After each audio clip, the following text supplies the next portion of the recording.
Good afternoon, everyone. You gotta twist the head off first. We're here for another episode of Amarillo Skies, a Western D&D campaign. My name is Nick. I'm going to be your dungeon master.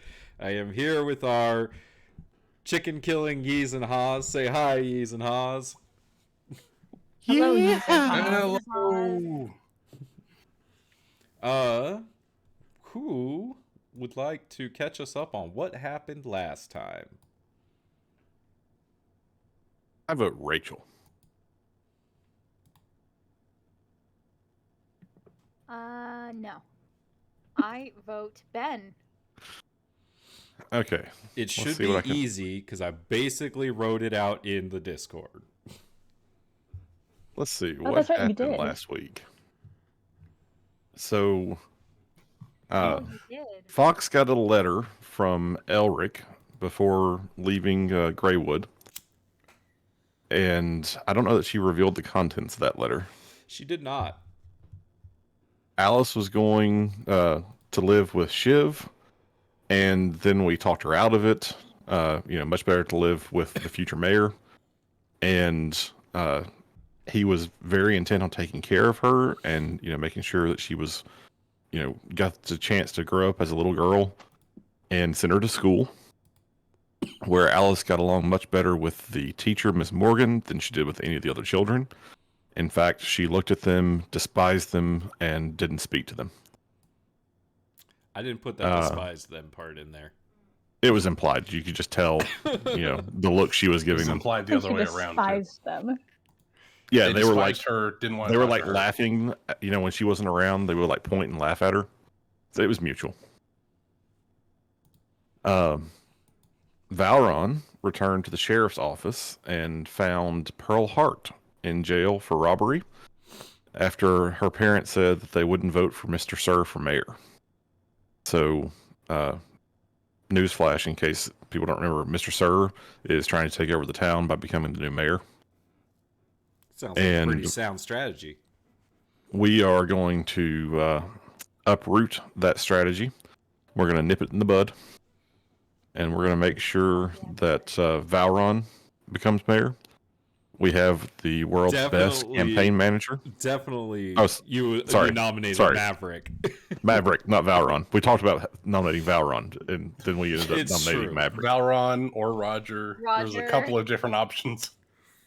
No one ever seriously considered Roger. No, I wouldn't consider me. She believes in Roger. Scratch and Fox had a bit of a heart-to-heart about the condition that Scratch is in and how he ended up there. Shiv returned back to his shack and ran into a fellow bounty hunter named Scorch. And it turns out Scorch is trying to hunt down Valron. And, of course, Valron is now trying to help out Pearl. There's this whole thing about a stagecoach robbery, and ties into Valron's backstory, which we're not going to get into right here. We'll let Ryan dig into that again as it comes out. Then Judge Martial Law arrived in town and talked a little bit with Valron. Was looking for a Grant Knight, and told him that something about the night, I guess, of the stagecoach robbery just wasn't adding up. Kind of. There was a murder in Port Pearl that Grant Knight is accused of, but something doesn't add up with it. Different from the stagecoach. Right. Sorry. It's okay. One comes from, the stagecoach comes from, and you can watch our session zeros, Valron's backstory, and the other comes from Roger's backstory. And this way, everything from Port Pearl is bad. Yeah, I'm personally pretty sure that Mr. Sir is working for somebody from Port Pearl, so it's just bad all around. Rebecca, you guys can burn Port Pearl to the ground. That's fine. We were planning to. Don't worry. I know. That's what I'm saying. I see how it is. Nick is less attached to his cities than Ryan is. No, Nick is less Nick attached to is- cities. He doesn't actively try to keep alive. Yeah. Rafal is very attached to Misthaven, probably more so than Ryan. Like an unhealthy attachment to Misthaven. Very unhealthy. If he could marry it, It's probably really a kind of a codependency sort of issue. Toxic relationship 101. No, it is Zombie true. City. That's a toxic relationship. It is. Oh, It's yeah, true. it You guys are just keep trying to get Rafal to break up with this toxic relationship, and he's like, "No, they need me. I can change them. Rafal, can't you see that she's bad for you? I can fix them. I can fix them." So, back to our campaign. Rebecca was appointed as Maverick's campaign manager, and we are all now working for Rebecca. Yes. And I have a suspicion that's what this entire session is going to be, is Rebecca giving orders about how we're going to get Maverick elected. Starting with Mr. Blake at the paper. Shiv and Scratch. Scratch made some armor that was delivered to Shiv while we were down there in the Goliath. And Shiv was pretty impressed, so he's trying to get Scratch to do some more work for him. And then Fox met a Vistani named Hescosa and learned more about her past and the fact that she has this deck of cards, which is almost like an heirloom item for the Vistani. So got to see quite a bit about that. Yeah. And I think that was pretty much where we left it off. I think that was it. So, I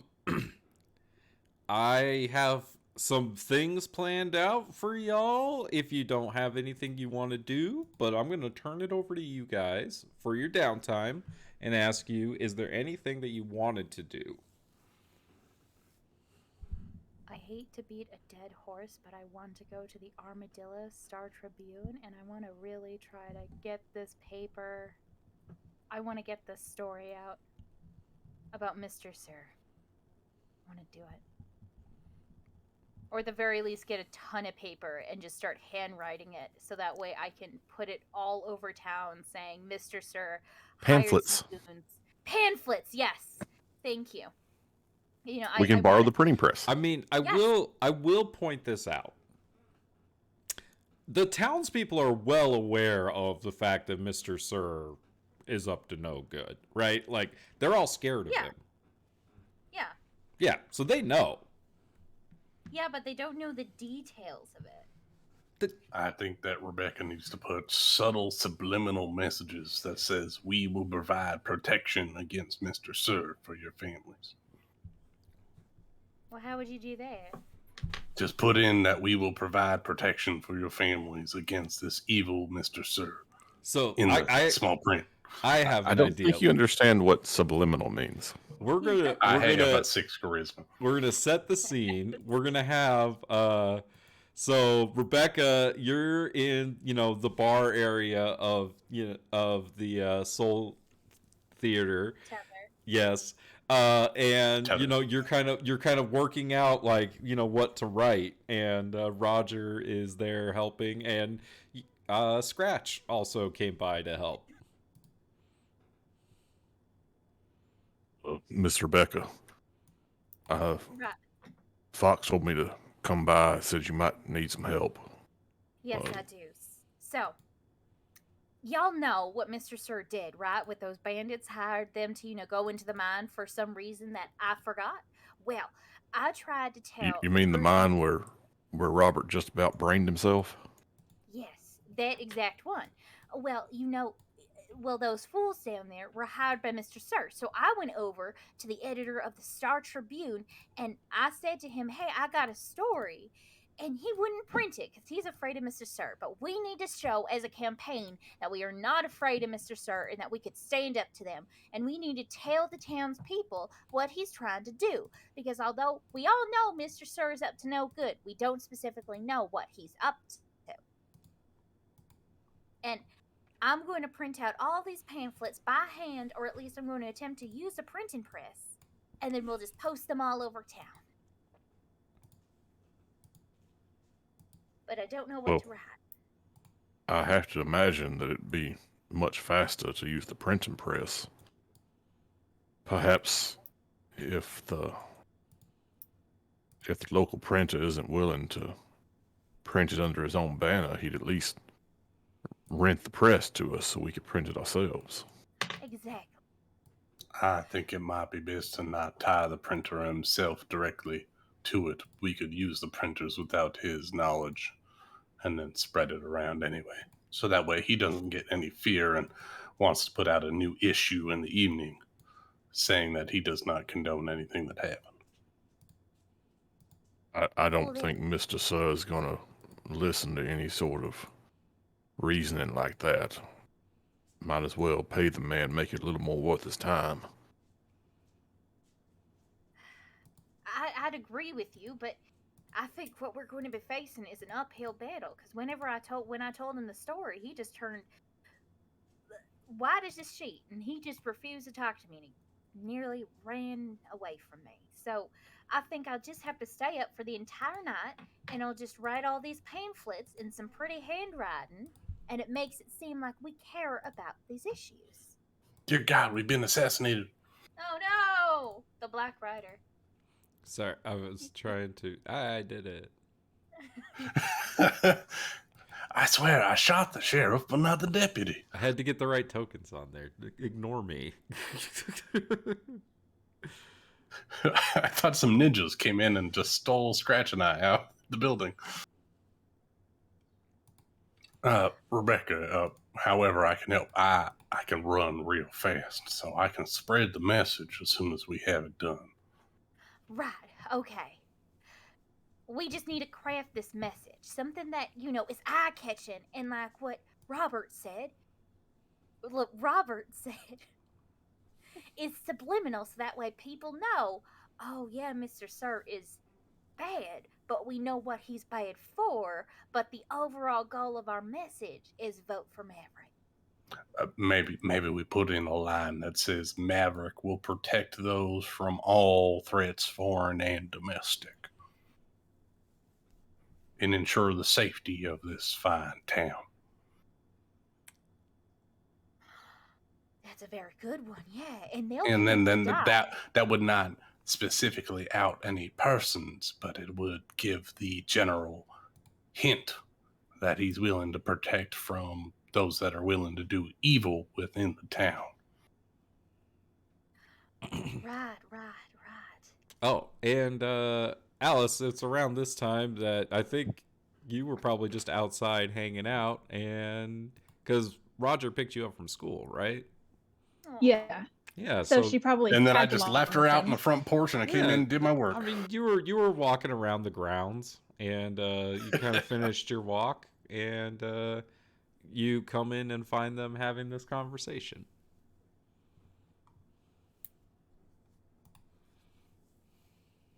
I don't think she would have anything to add to the conversation. She doesn't know shit about politics.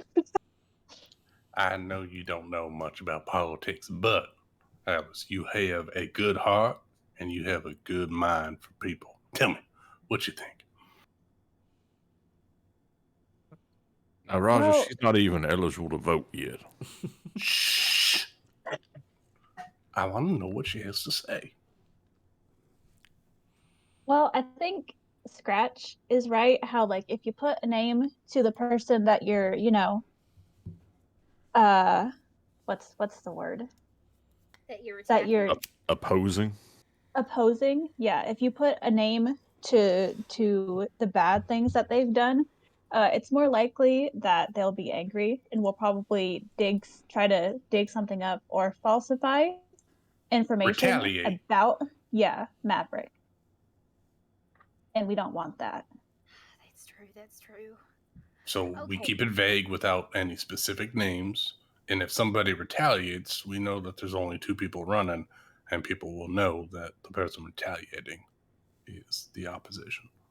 Of course. Still, I kind of wish we could print out that story, but fuck it. Okay. So, I have a giant. Okay, so the message on this pamphlet is vote Maverick. He'll protect the town from enemies, foreign and domestic.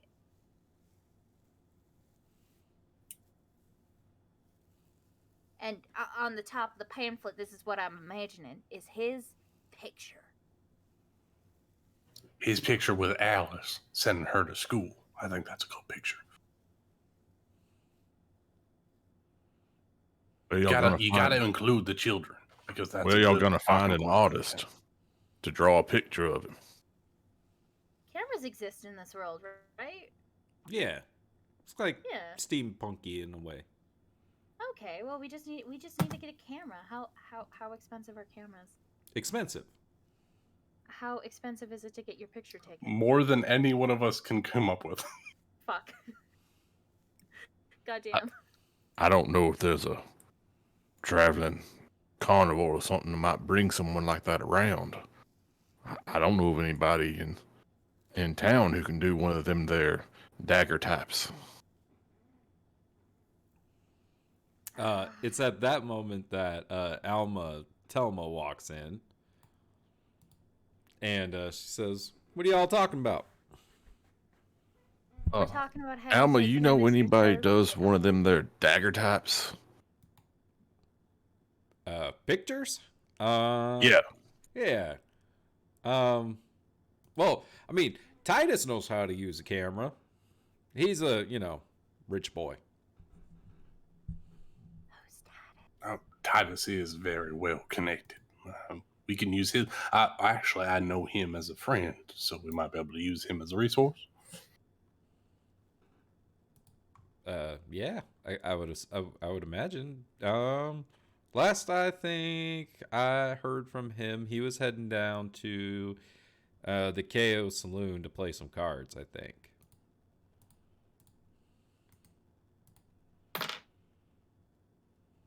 Well, everyone, I think we know what we're going to do next.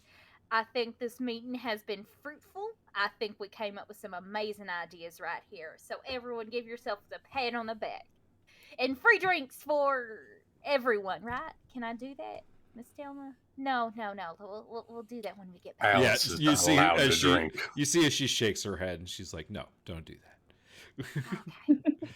Sorry. I whisper to Rebecca, you only offer free drinks when someone is paid well and enough to cover everyone in the bar. Oh no. I've been doing that. I haven't been doing that. It's all right. Just remember for next time, when someone says around for everyone, you save that and you wait for the second person to say around for everyone. That way Telma gets her profit. Oh God, how much have I been? It doesn't matter. Don't It doesn't matter. make a look. She's looking at you. I'm not trying to.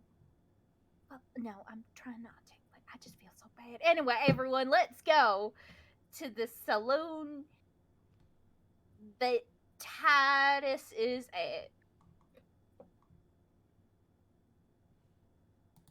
at. Roger is gonna once everyone starts piling out. I know that Telma doesn't leave, so he's gonna catch a word with her before he heads out.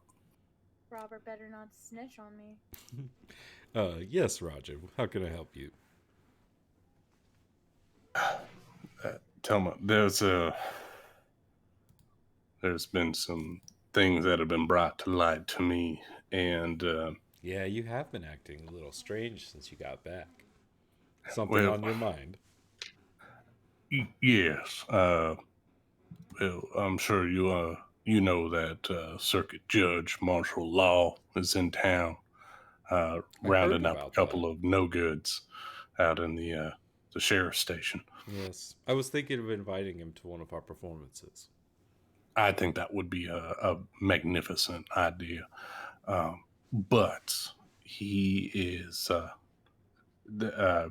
Roger looks around, make sure that it's quiet enough, and he says, I believe that he is looking for me because of what happened on that night that I left Port Pearl. And it seems Valron is stuck in the mix of that as well. Well, from what you told me, it was self-defense. Oh, I agree. Yes, it was self-defense. As far as Valron is concerned, I think he's getting mixed up with the wrong group. So if you could just keep an eye on him for the day or so. Just make sure that nobody comes looking for him. What kind of trouble are we talking? If I remember correctly, I think he lost a bet on that particular fight. And if he was traveling with the circles that I think he was, then he's in for a world of hurt. And there's probably a bounty on his head, unjustly so. Oh, you mean Luciano's hunting him? I believe so. And if that's the case, then I'm not far behind. So if you can keep him out of sight, out of mind, that might help me be able to help everyone else in the town, at least for a little bit. Well, I reckon right now he's down at the sheriff's office, so you probably need to go get him yourself if that's what you want. Maybe I can try to get him to excuse himself for some matters so that way he can go into hiding for a little bit. Do what you gotta do. All right. Would it be all right if he stays in my room for a little while? Oh, absolutely. I mean, see, you and I have other things to discuss later, I'm sure. When you have a little more time, we need to speak about this new path that you have chosen for yourself. Yes, ma'am. I understand completely. And I promise that I will make time for that. Just trying to make sure everyone else doesn't get caught up in something that I caused about a year ago, you know. I understand. Let me know when you have time. Yes, of course. And he bows his head. He would tip his hat if he had a hat, and he heads out. You like make the motion without the actual hat. Yeah, grab the invisible brim and walk out. All right. So, are you're all gonna go over to the KO Saloon? I reckon. I'm working for. Yes. Yeah. I mean, it's like late afternoon, like the sun's about to go down, so you guys have you have the time. Let's see. There we go. That's everybody. All right. All right.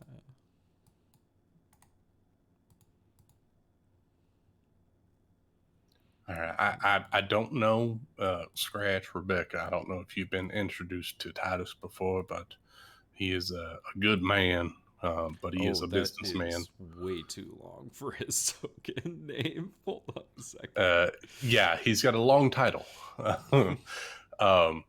So Roger will say that and say, I can introduce you all to him and give you a good leg up, but as far as business is concerned, it's probably best if I don't get myself directly involved. And I'm going to repurpose a map that I have. 1 second. All right. So, wait. Okay. So, you know Titus, so that's good. We have an in with him. Do you think. How do you think he's voting? How do you think he votes? Oh, Maybe a my guess would be with Maverick, but you might want to keep an eye out, see if there's any telling signs if he's been paid off. Like I said, he is a businessman, but considering what he's done for me in the past, he's an honorable businessman. So you can play to that side of him. Right, of course. I mean, of course, because, like, Mr. Sir, he's going to try to sweep away the competition in town, so Titus probably won't be able to have, a town to call home. At least with Maverick, he's a very neutral force coming into town. Of course. Exactly. And they both have Maverick and Titus have something to coalesce around with being, someone who's not directly tied to the city, but is now becoming tied with the city. So they might have that to work with. Of course we do, yeah. Oh, and maybe he'll sponsor us. That's certainly possible. I mean, Titus is a very strong individual, both in his charisma as well as in his personal being. So I think you would be a good person to have on Maverick's side. Okay. Oh, this looks like we're gonna be fighting. Yes. I don't know. It's a bar. It's totally up to you guys. But this, as you Does walk Rebecca in, want to start a bar Maybe- fight? Is that what's going Maybe on? don't start a bar fight when you have Alice with you. Yep. But you guys walk into the KO Saloon. You see Wyatt Rebecca? behind the bar, and you do spot Titus playing cards at one of the tables.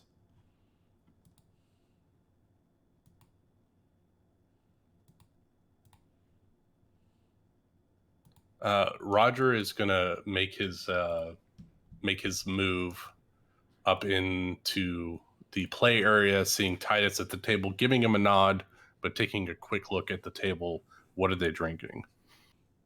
You see most people are just drinking like beer. Like some people are drinking whiskey, but you know that's the majority of what you see are beer and whiskey. All right. Roger will note that and head to the bartender and get 3 Boilermakers for the table. All right. The bartender behind the bar is he's an orc. You don't see damn it. many orcs in this. You don't see many orcs, period. But Wyatt here has been the owner of the KO Saloon for a long time, and there's the piano in the side, so there's that sound of just piano music playing, and it compared to the Soul Theater, like this is very much more of a dingy place where the not so good people are hanging out, and it smells a little in here of stale, beer and things like that. But Roger, you come up to the bar, and Wyatt says, "What can I get for you?" Wyatt, I need 3 Boilermakers, please. And he goes and he makes the drinks and he puts them up on the bar. He says, "Real? That's 50 silver." 50 silver. All right. I look back to Rebecca. Do you want to get this? Do you want me to get this? Right, of course. I can do this because I do have money. I do have money in here. I do get paid. I whisper to Rebecca, that'd be 5 gold. Right, of course, 5 gold. Well, I think the campaign manager Oh, wait. for Mr. Did Maverick. I do that wrong? Hold on. That's 5 gold, so That's 5 gold? I meant it to be... 50 copper? No. Sorry, I did that math wrong. It's 3 gold is how much it's supposed to be. Nick is just I'll tell Rebecca. That's fine. I'll tell Rebecca it's 3 gold, and I'll say the campaign manager for the new mayor-elect, Mr. Maverick. And I'll take the 3 Boilermakers over to Titus's table. Damn it. I can give you 3 gold if you need see it. Wyatt's like holding out his hand towards you, Rebecca. I'm sorry, what? Oh my god, the grid is off-centered and it's triggering me so bad. Oh, here, let me try to fix it. No, it's fine. It's a half grid off. Wait, what did you say to Rebecca? I slip you 3 gold pieces and you can pay for it. There you go. Try that. Is that better? Yep, like that's it. better. Rebecca will slide the 3 gold pieces over there, and she'll lean in and she'll go, so, who you thinking about voting for in there, and what issues are you looking to solve in this new mayor election? I don't care. Are you going to be voting, or? Maybe. Depends. It depends on what can we get you to the polling station? What? What can we do to get you to the polling station? Oh. Oh. Give me more customers. I don't know how to do that, but I'll attempt to. Because, this saloon right over here has a good aesthetic and atmosphere.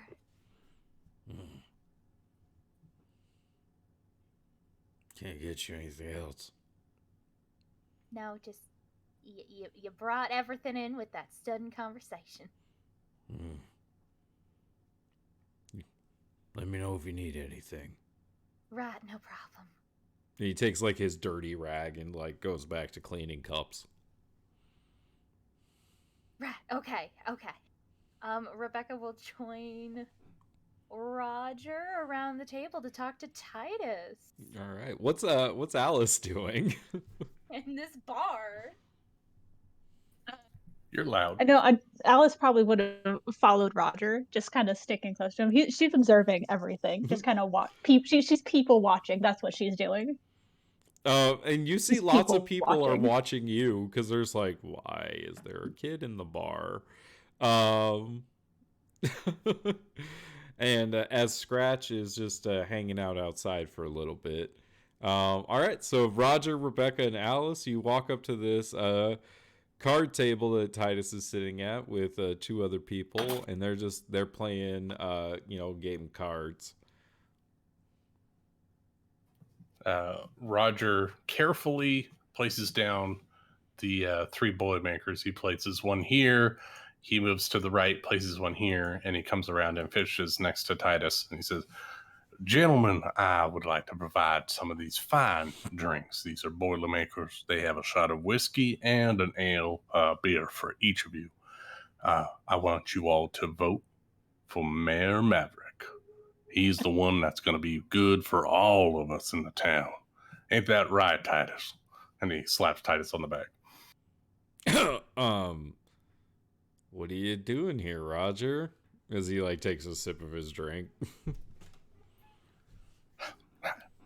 Titus, I don't know what the hell I'm supposed to do here, but I'm just trying to make sure that Rebecca is good and that Mr. Maverick, who should be mayor, is mayor. I'm a little out of my boots here. Right. I'm sorry, Mr. Titus. I was waiting. Hi, my name is Rebecca. I don't know who I am most of the times, and I'll skip the usual introductions. We've met. Mm-hmm. We have. Yeah, I'm at the theater all the time. I perform there. You've seen me perform there. You've served me drinks. I have. Yes, you have, Rebecca. Don't you remember he played that one song? Oh, that one song with that one tenor. Exactly, that one. Oh, that one. Yeah, you have a really nice soprano voice. I think that's what it's called. Thank you. Yes. Well, actually, yeah, we were wondering because I'm the campaign manager of Mavericks, and we're just wondering if we could just borrow your camera, or maybe borrow someone who takes a picture of the camera of a scene, so that way we can get a picture of Mr. Maverick, because we're going to spread some pamphlets, because Mr. Sir should not be mayor. You like when you say this, you you see quite a few heads like turn your way. And like the piano in the corner kind of does the whole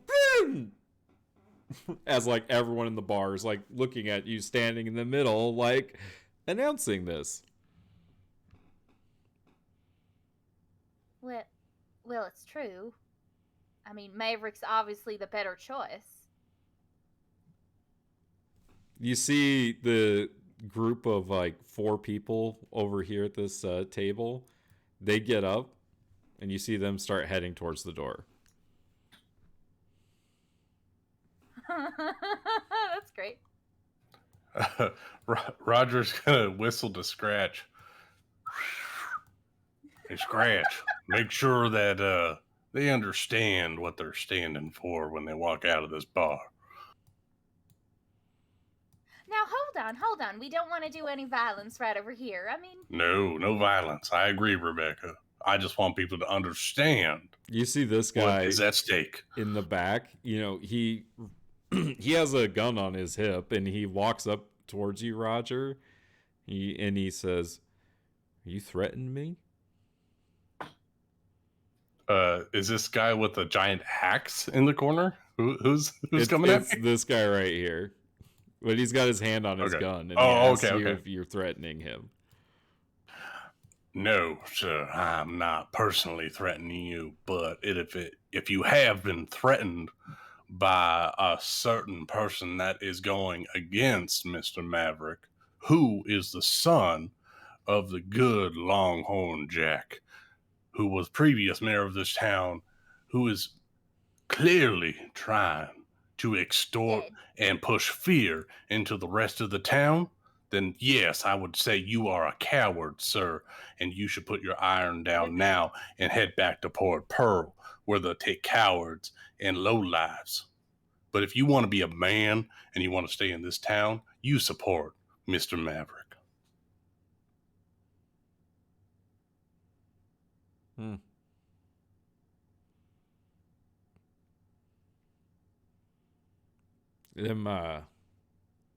Them be strong words for a man walking a child around in a bar. You ready to back them up? Whoa! I can am ready to actually back them back up, myself but up. Thank you, though. Alice, please don't be a target. You're Yes. making yourself a target. That's fine. Yes, I am ready to be a target, but I want you to know that Mr. Sir is causing all kind of trouble in this town, and Mr. Maverick is trying to clean it up. All I'm saying is if you're a coward, you're siding with Mr. Sir.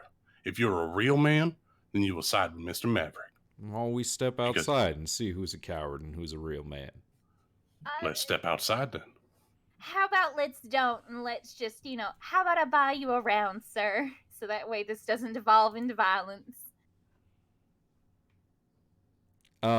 It's right around this moment that in through the doors of the saloon walks another orc.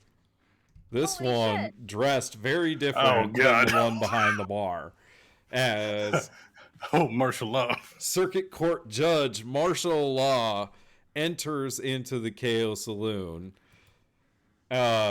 seeing the tension in here, he speaks rather loudly and he says, "Everything okay here, folks?" And Yeah, I was just buying this man a beer, because we're friends. Sorry. the guy that you're kind of like staring down, Roger, he like backs off and he says, "Everything's fine. We was just leaving." And the four of them begin to walk out. Roger, with his very low charisma, is going to say, yes, Mr. Law. I was simply calling these men coward for being shanghaied into voting for a man that is clearly going below the law into getting that mayorship of this town. That's all.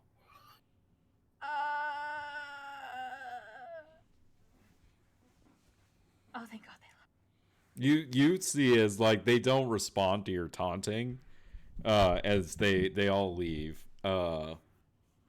As the judge walks up to you, Roger, and says, "Who are you? I haven't seen you around here."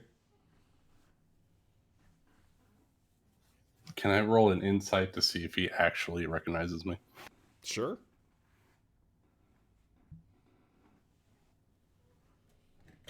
Dirty 20. You don't think so? Not like just by sight. he relaxes his shoulders to not pose his boxer form. He says, name's Roger Smith, Mr. Law, sir. Mr. Smith. Don't suppose that you would be willing to serve on a jury. I've been trying to get people to serve on a jury for this year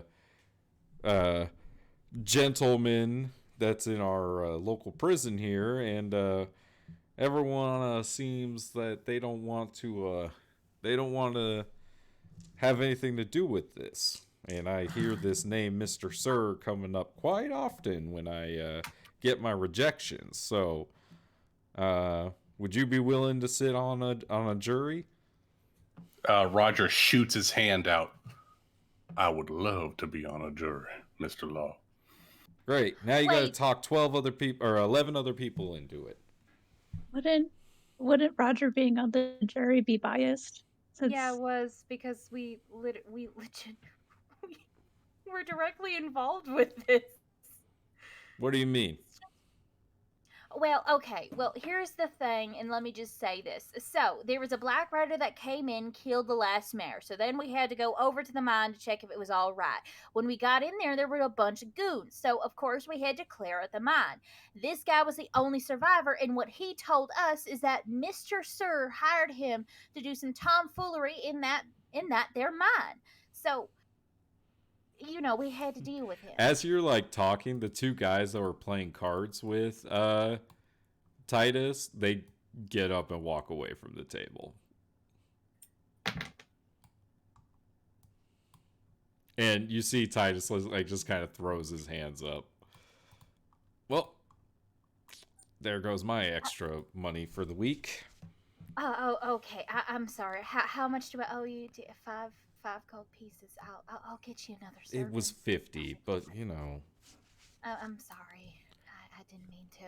I'm sorry. It's just what Mr. Sir is doing to this town is just absolutely horrendous. And I'm very sorry, Mr. Yeah. Not so Titus. loud. His name is Titus, Rebecca. No. The orc friend over here. Law? Law. My name is The Judge Circuit Law? Court Judge Marshall Law. Nice to meet you. Oh, that's nice. My name's Rebecca. Do you know me? Now, I'll just skip the introductions. Are you able to vote in this county? Are you able to vote in this city? Me? No, Yes. I live in Port Pearl. Damn it. But I am here to judge this case. Now, you said that you're involved with the deputy, I believe, that brought in this the accused. Yes, Yeah. we're all involved with Valron, who brought him in. Well, everyone except Alice, because her brother is dead. Sorry. Yes, Rebecca, her brother is dead. I don't say that. Alice is not involved, but she's under our watch at the moment. Well, it does seem like you being on the jury would be a little biased. It might I can tell you. disqualify you. That I understand that completely. Well, and he Mr. turns. Judge. Anybody else in this year establishment willing to sit on a jury? And you see everybody in here, it just puts their heads down and turns away from him and just like looks at their drinks or back to what they're doing. The piano player gets back to playing. People get back to playing pool and things like that. And he looks back over at all of you and he says, didn't think so. That's about the same amount of success I've had everywhere else. Yeah. Well, what happens if you can't get a jury? I do a bench trial, and I do it. I can tell you right now, Mr. Law, that ain't nobody is going to fess up or step up to be a jury because they're all scared of Mr. Sir because of what happened to Mayor Longhorn Jack. They're all afraid of getting killed off for their family, put in slavery or some such. Well, the ways I sees it is that we can't let ourselves kowtow to tyrants when there's law to be upheld. So, I'm going to conduct this trial from the bench, and we will see if the evidence lines up against the accused, and we'll have to do it for both of them, I guess. Is there a chance a jury duty for another trial that's going on? I was going to use the jury for both cases, but seeing as I'm going to do bench for one, I might as well do it for both. Well, Well, that doesn't seem that fair. I mean, I don't. I have nothing else better to do. I mean, I think I'd offer my assistance if I can. I guess the campaign isn't that bad. You're well able to assist any way you can, especially if this Mr. Sir is as bad as he says. I'm sure that he's going to have something to say about the proceedings. What was the rest of that you were saying? The Maverick is going to be running for mayor against him? That's news. Yeah, we were trying to come in here to rally people around Mr. Maverick's his mayoralship, and it didn't go according to plan. Yeah, this is the not exactly the establishment that I imagine you want to be touting the virtues of honor in. It seems to be getting less and less in the town, if I might say so myself.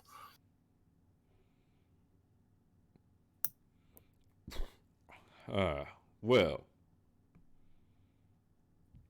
I'm going to head back to the sheriff's office. And if you need anything, y'all know where to find me.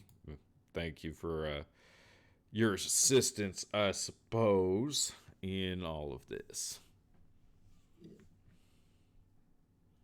No problem.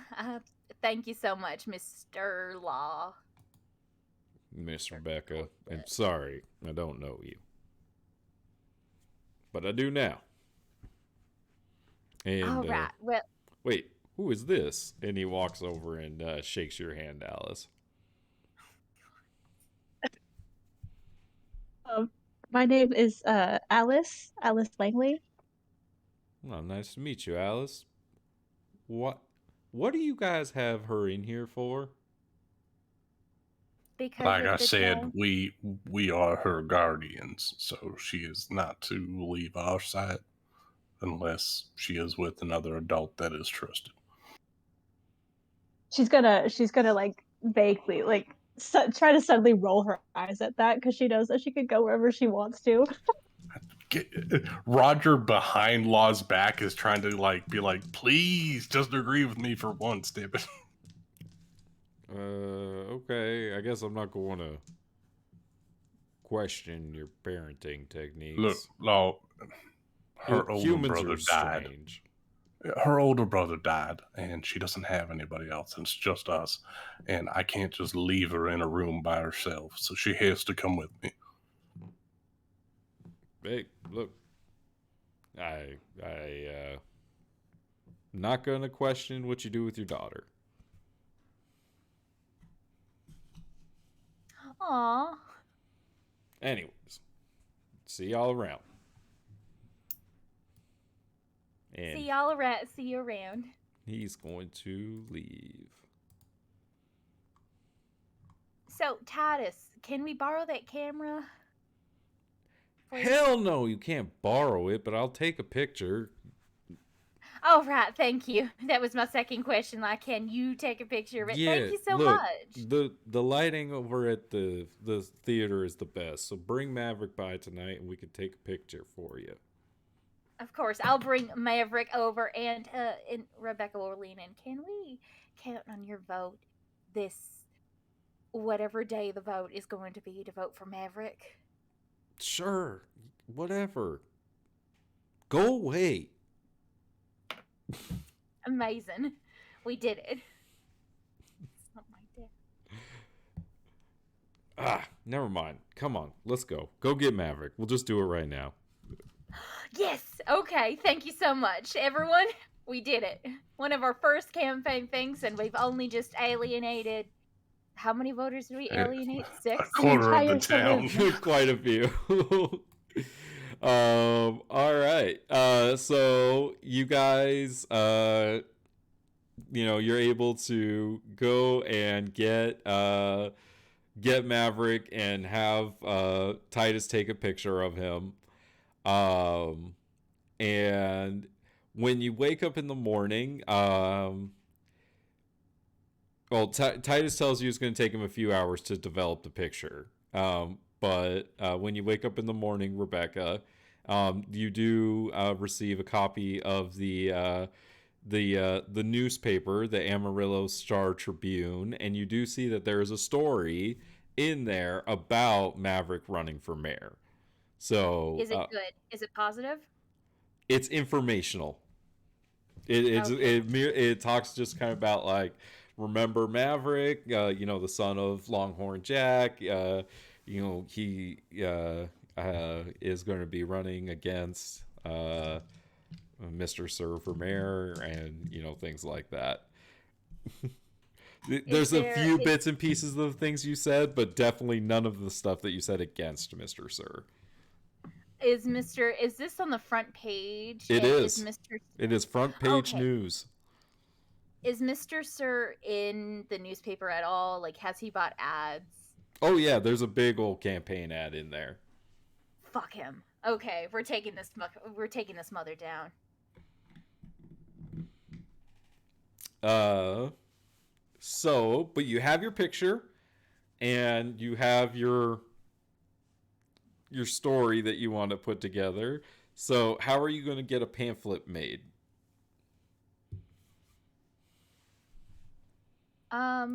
Well, she's, of course, it's kind of like in the guise of a wanted poster. So there's the picture of Maverick. Maverick will protect the town from threats, foreign and domestic, or enemies, foreign and domestic.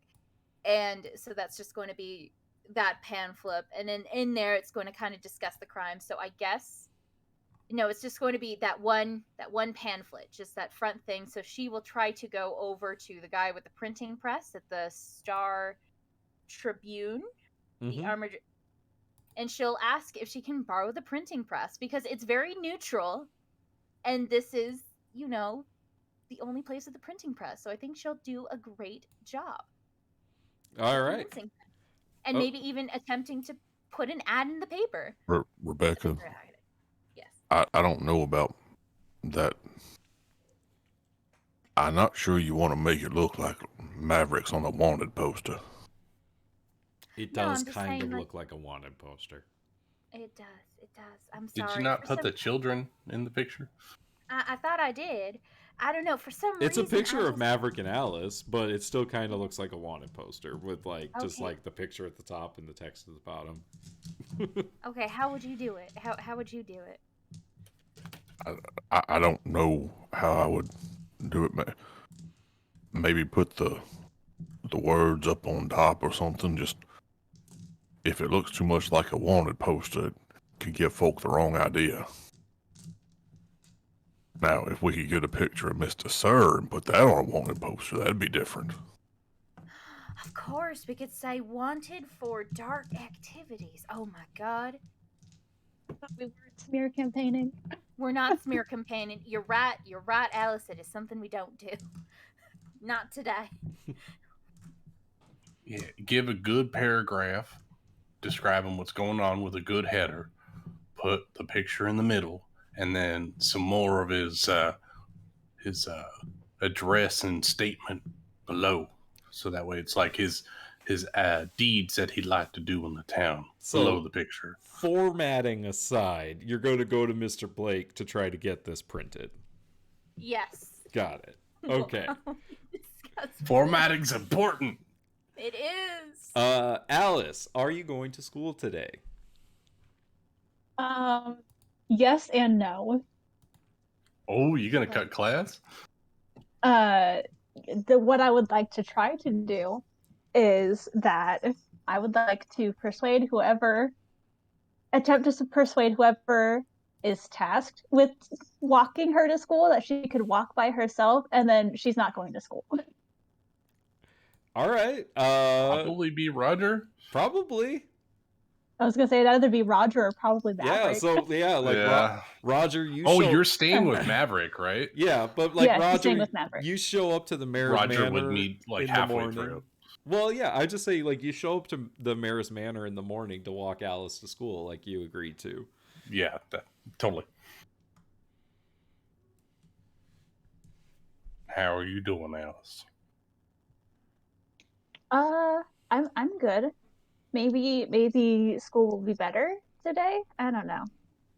Wow, what went wrong yesterday? I mean, none of the other kids tried to talk to me, and I didn't really want to talk to them. And then, well, you saw when we came out, they were like whispering and looking and pointing at me. Do do you want to interact with those other kids, or do you feel like you're far too advanced to interact with the kids? I'm not better than them. Do you Like, want me to do your hair? So maybe it's more in style with what the other kids are doing.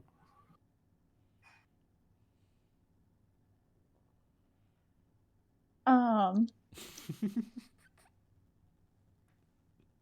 yeah. I mean, I would assume Alice's hair has not has she's literally only brushed and washed it for like a year. It needs a haircut. It's up to you. Right now, it's under a cowboy hat. Yeah. No, it's okay. I know that like you're busy today with helping Rebecca. Is it okay if I walk to school by myself? I can do it. Of course, Alice. I know that you are more than strong enough to take care of yourself. Just try for us, all right? Yeah, I know it's mundane and normal like everything else, but appearances do matter to some people. So just try your best, all right? Oh, I'll take her about halfway, and I'll head south towards the sheriff's office. All right. So Roger's heading towards the sheriff's office. Rebecca is headed towards the Star Tribune. Scratch, are you going to work today? I'm assuming. Yeah, Scratch will be heading to work. All right. And then Alice, what do you want to do? well, I was about how far from town is the Heart Ranch? It is like within about like an hour. All right, that's perfect. You'd be walking right with Roger in that same direction. Nope. I think you forget I have wild shape. Oh, I love Alice so much. So yeah, she'll kind of watch as Roger walks away, and then I don't know, try to find like A shadowy tree or bush or a something. shadowy tree or something, and then she'll wild shape probably into like I don't know what trying to think of what animals would be looked over. She'll wild shape Dog into a cat. in the West, a dog would be prevalent in the area. She'll be a cat. A cat? Okay. Yeah. All right. So you go ahead and give me a perception check to make sure no one's watching. I'm not super good at those. Never mind. Alice is the best at everything. What are you talking about? So Alice, Funny. you are kind of like the closest tree that you find, that you think will give you enough cover is kind of like like right outside like of the elementary school, and you can, Um, but like looking around, you can see that there's one of the kids inside is the only one that can see you.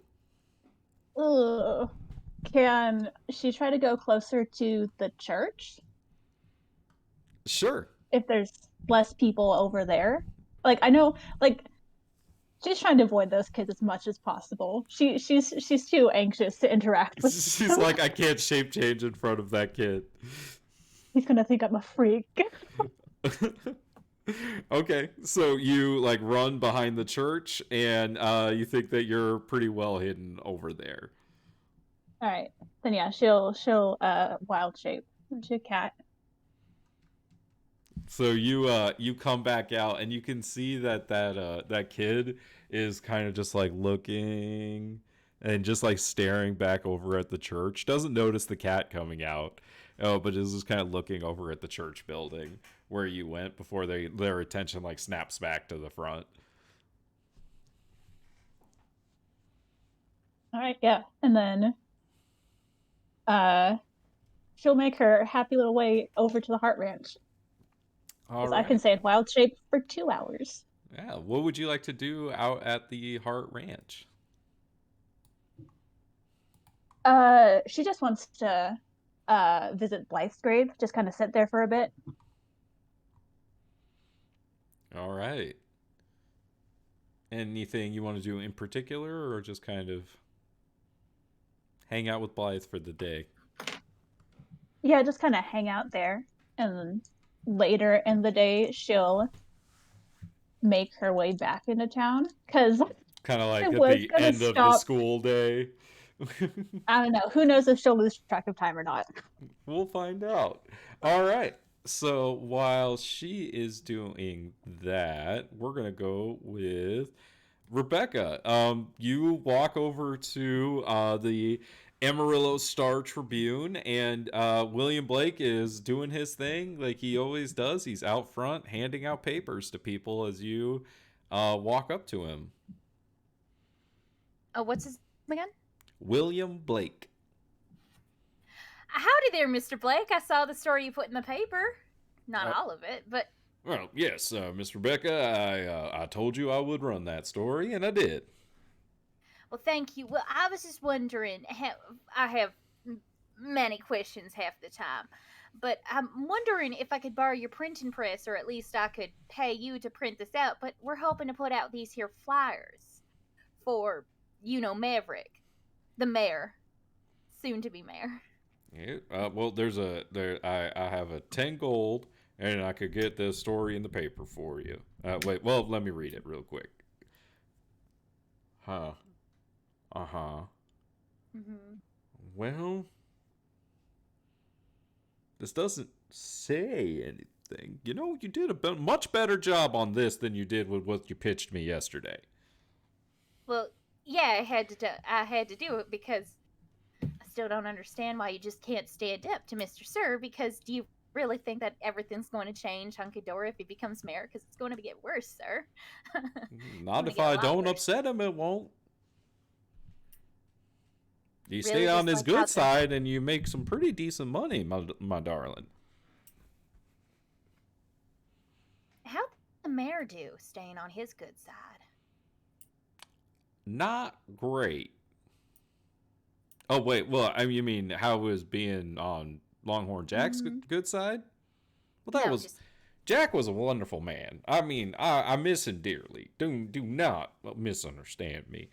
But Mr. Sir has some pretty deep pockets and some pretty powerful allies, if you catch my drift. look. You like Longhorn Jack, and look, his son is running.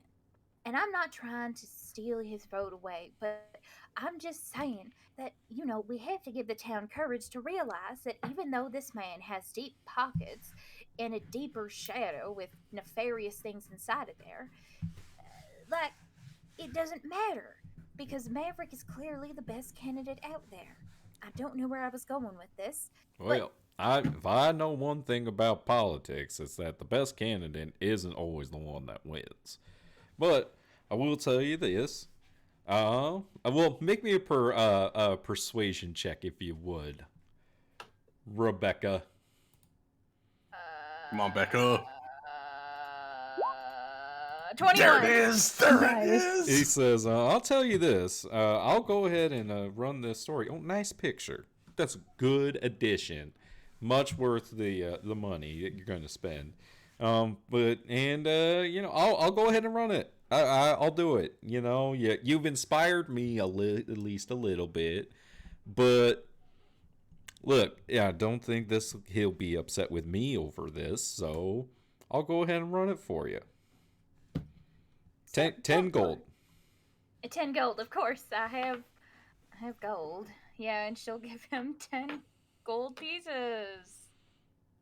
Nice. And you went and talked to Abigail about filling out all the paperwork for Maverick running and all that, and the debate you were telling me about. What day did you say Right. that was on? That was on what day is the debate on? The debate Shoot, is do on the 26th of Zarentir. The 26th of Zarentir. Wait, do I need to talk to Mr. Sir's campaign advisor to set that up with him to do some rules? I'll figure it out. I would talk to Abigail over at the registrar's office. She's probably going to be your best bet to at least set up the debate, because you're going to have to, have it official and whatnot. Of course. Right, Abigail, at the registrar's office. Yeah. Where is that? It's right over there.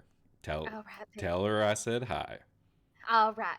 And I just have a little bit of a question, a quandary, really. I went out east, and I did hear something about, like, this group called the Bandoleras. Have you heard of them before?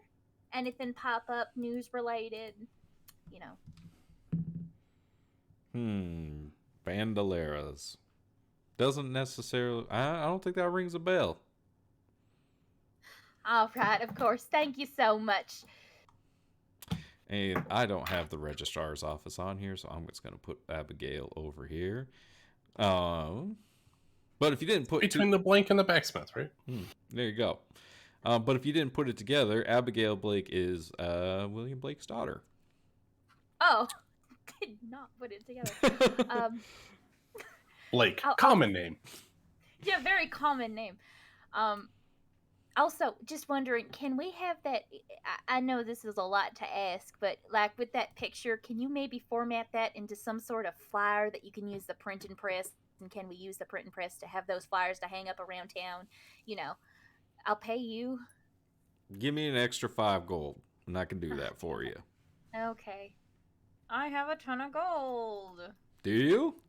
No. So what are you doing with this money? Where? How much money are you using? All of my money. 15 gold. You're gonna have to ask Maverick for a reimbursement. I think Campaign funds. Well, Rebecca doesn't care. Rachel does. There's no campaign finance law here. Yeah, there isn't. Fuck, there's no campaign finance law. I know, we're getting out early. Good job, Rebecca. Oh no. Okay, yeah, but Rebecca will make her way over to the registrar's office, all the while kind of saying hi to people. And wait, does she get the flyers, or does she have to wait? She's gonna have to wait. He has to work on it. She'll say hi if she gets into a conversation with someone, or if she's able to, she'll talk with them. Drop Maverick's name in there, but she'll be awfully friendly to people, her usual self. So Rebecca is talking to people and making her way over to the registrar's office. And we're gonna tumbleweed, blows across the dirt and the desert of Amarillo as the sun shines down. We can hear the caw of an eagle as we find our way over to the sheriff's office. Pearl Hart and the other prisoner are in the cells. The circuit court judge is sitting behind the desk doing some work, and you see the sheriff is in his favorite rocking chair taking a nap. And Ryan's not here. Valron is probably there as well. Present but unspeaking. Yes, as you walk in, Roger. Judge Law, if I might have a moment of your time, if you're not too busy, I'd like to discuss some things with you. Please, have a seat. He sits down and he looks around and realizes there's a lot of ears, but he's going to speak his mind.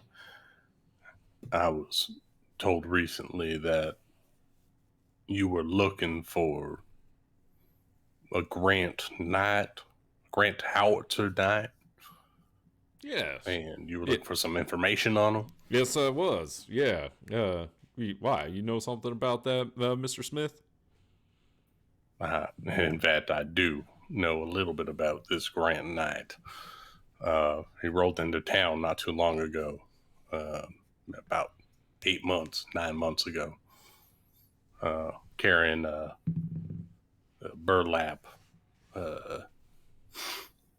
wrapped body. It looked like a body into town. Go on. And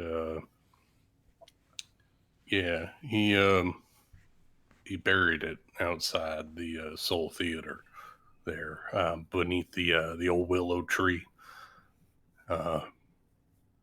He puts fresh flowers on that grave every month or so.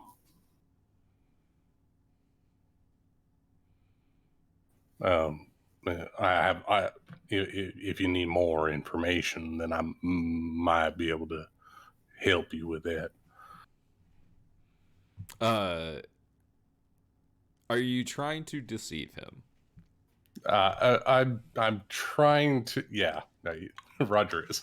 All right, in make front of me a everyone deception else. check, please. Oh, not very good. Not very good on the old -2. That's a 9. All right, he kind of like nods his head and he looks at you and he says, "Don't suppose that this individual mentioned what happened to the individual that was buried." Yes. That individual did tell me everything that went on, and what happened to that particular person that he brought in, and to the detail, to every minute detail that happened that night. But it'd probably be better if it wasn't around other ears, just for implication purposes.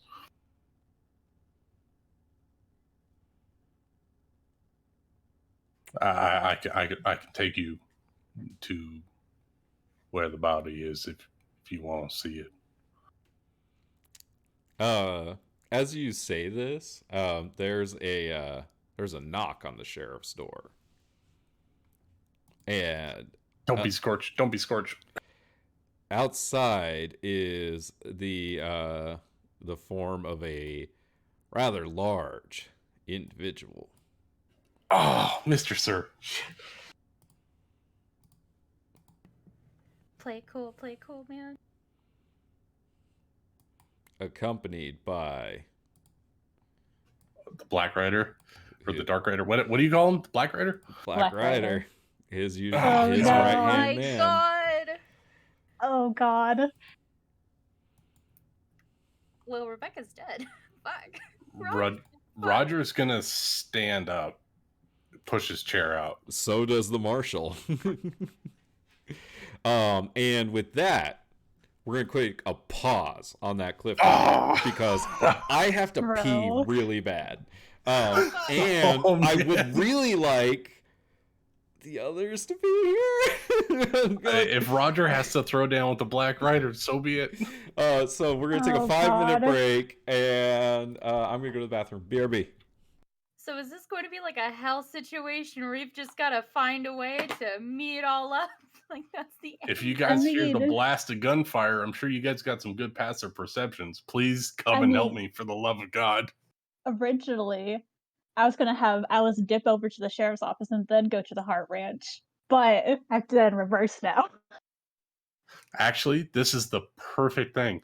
To have Alice like half an hour away is perfect. I wouldn't want Alice anywhere near this if it goes down. She Aw. could kick some ass though. I know she could, but I wouldn't be able to live even if I lived if something happened to her.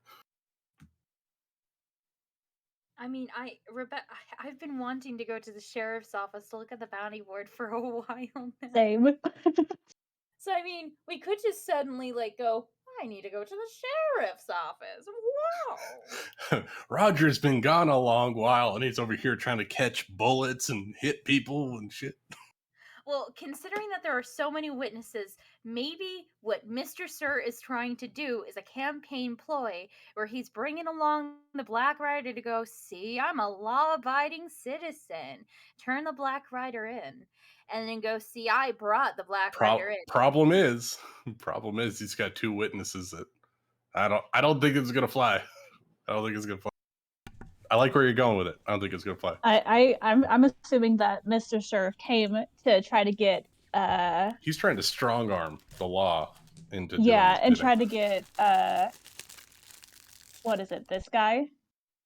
Mm-hmm. This guy right here is the one that's in the jail cell. Yeah, his little lackey. His name is Tally. Yeah. Oh, he has a name. Oh, we have a name, Mr. Tally. I love him. I don't think anyone has asked him his name, but he has one. He was unconscious before Roger became I feel like conscious. Balron might have. I think Valron got his name, yeah. I thought Rebecca would have asked his name because she just introduces herself all the time. So I think everyone dragged him out unconscious, didn't we? yeah, but we did talk to him at the sheriff's station, right? No, Roger wasn't involved in that. He was licking his wounds. But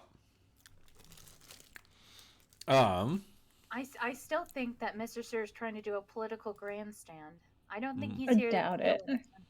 I would still like Valron to be here for this next thing. So we're gonna leave what's going on at the sheriff's office. Oh, okay. Good. Don't come back for like half an hour because I have to put my son to bed in like 15. So. Okay. Well. I can stretch shit out. Yeah, please. Yeah, RP the shit out of everything. Oh. Well, Rebecca, you find your way to the registrar's office and you walk in, and behind the counter is Abigail Blake. You see that she has a few scars on her face, very similar to you, wearing a fedora and this like nice vest. And you see she's smoking a cigarette, and she's just kind of making some notes in these large books. As you walk in, and she says, hello, how can I help you? Have we met? Has Rebecca met her before? Please no, please say no. Make me an intelligence check. Damn it! Oh, well, No, you definitely have never met this person before in your life. You're sure of it. That one says differently, but who cares? What's her name again? Abigail Blake. Right. Hi, hi, sorry, you're, Alligator? Yeah, alligator, sorry, I'm a bit nervous right now. If you have a Mr. hard Blake- time with it, you can call me Abby. Oh, right, Abby, hi, my name's, my name's Rebecca. Sorry about that, Mr. Are you okay? No, I'm fine. I'm great. You're just great. I mean, I'm just saying, you know, Mr. Blake sent me over here to get some information about a debate. Well, you can tell him that I'm not interested in debating whether I'm getting married or not. Oh, so you're single. I'm sorry. Hi. But that's not why you came over? What debate are you... to answer your first question, the answer is yes. And to answer your second question, the answer is... to ask you a question, what debate? The mayoral debate that's happening on the 26th. There is no mayoral debate on the 26th. I thought that there was a mayoral debate on the 26th. That's what Mr. Blake said. There to set it up. I'm there to set it up. You... Wait, a debate between who? Oh, wait, I saw that story in the paper. So Maverick really is running for mayor? Because he has not filed any paperwork with me. Right, I'm also here to help file some paperwork. I'm the campaign manager. Oh, okay. Because, you know, I'm so trusting. Rebecca, the campaign manager? Yes. Rebecca Ashwood, you know. I do now. Thank you.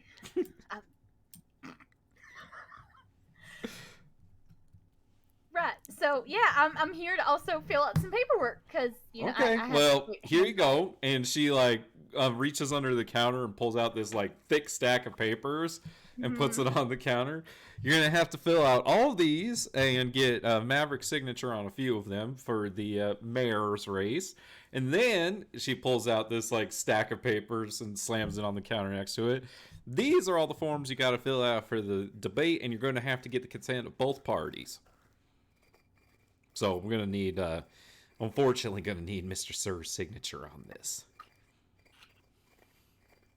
Good luck with that one, unfortunately. Well, But I'm rooting for you. Can I call you Becca? yeah, of course you can. Of course you can. Of course you can. Of course you can. Of course I can. I legitimately forgot her name again. Abby. Of course I can, Abby. Okay. Great, you're great. Do you have any questions about what needs to get filled out? No, because I know what I'm doing, because I'm the campaign manager who's able to do tasks. You're funny. Thank you. That's what people say to me. They also say I'm funny looking, but I kind of laugh at that because that's a really good joke. I mean, you're fantastic. I don't think you look funny. You're great. Thank you. You're great. Oh, thanks. Yeah. Well, I gotta get going. These stacks of papers aren't going to sign themselves unless there's a way to sign them themselves. Rebecca, make me a perception check with disadvantage. Is it because I'm trying so desperately to flirt? Yeah. Yeah.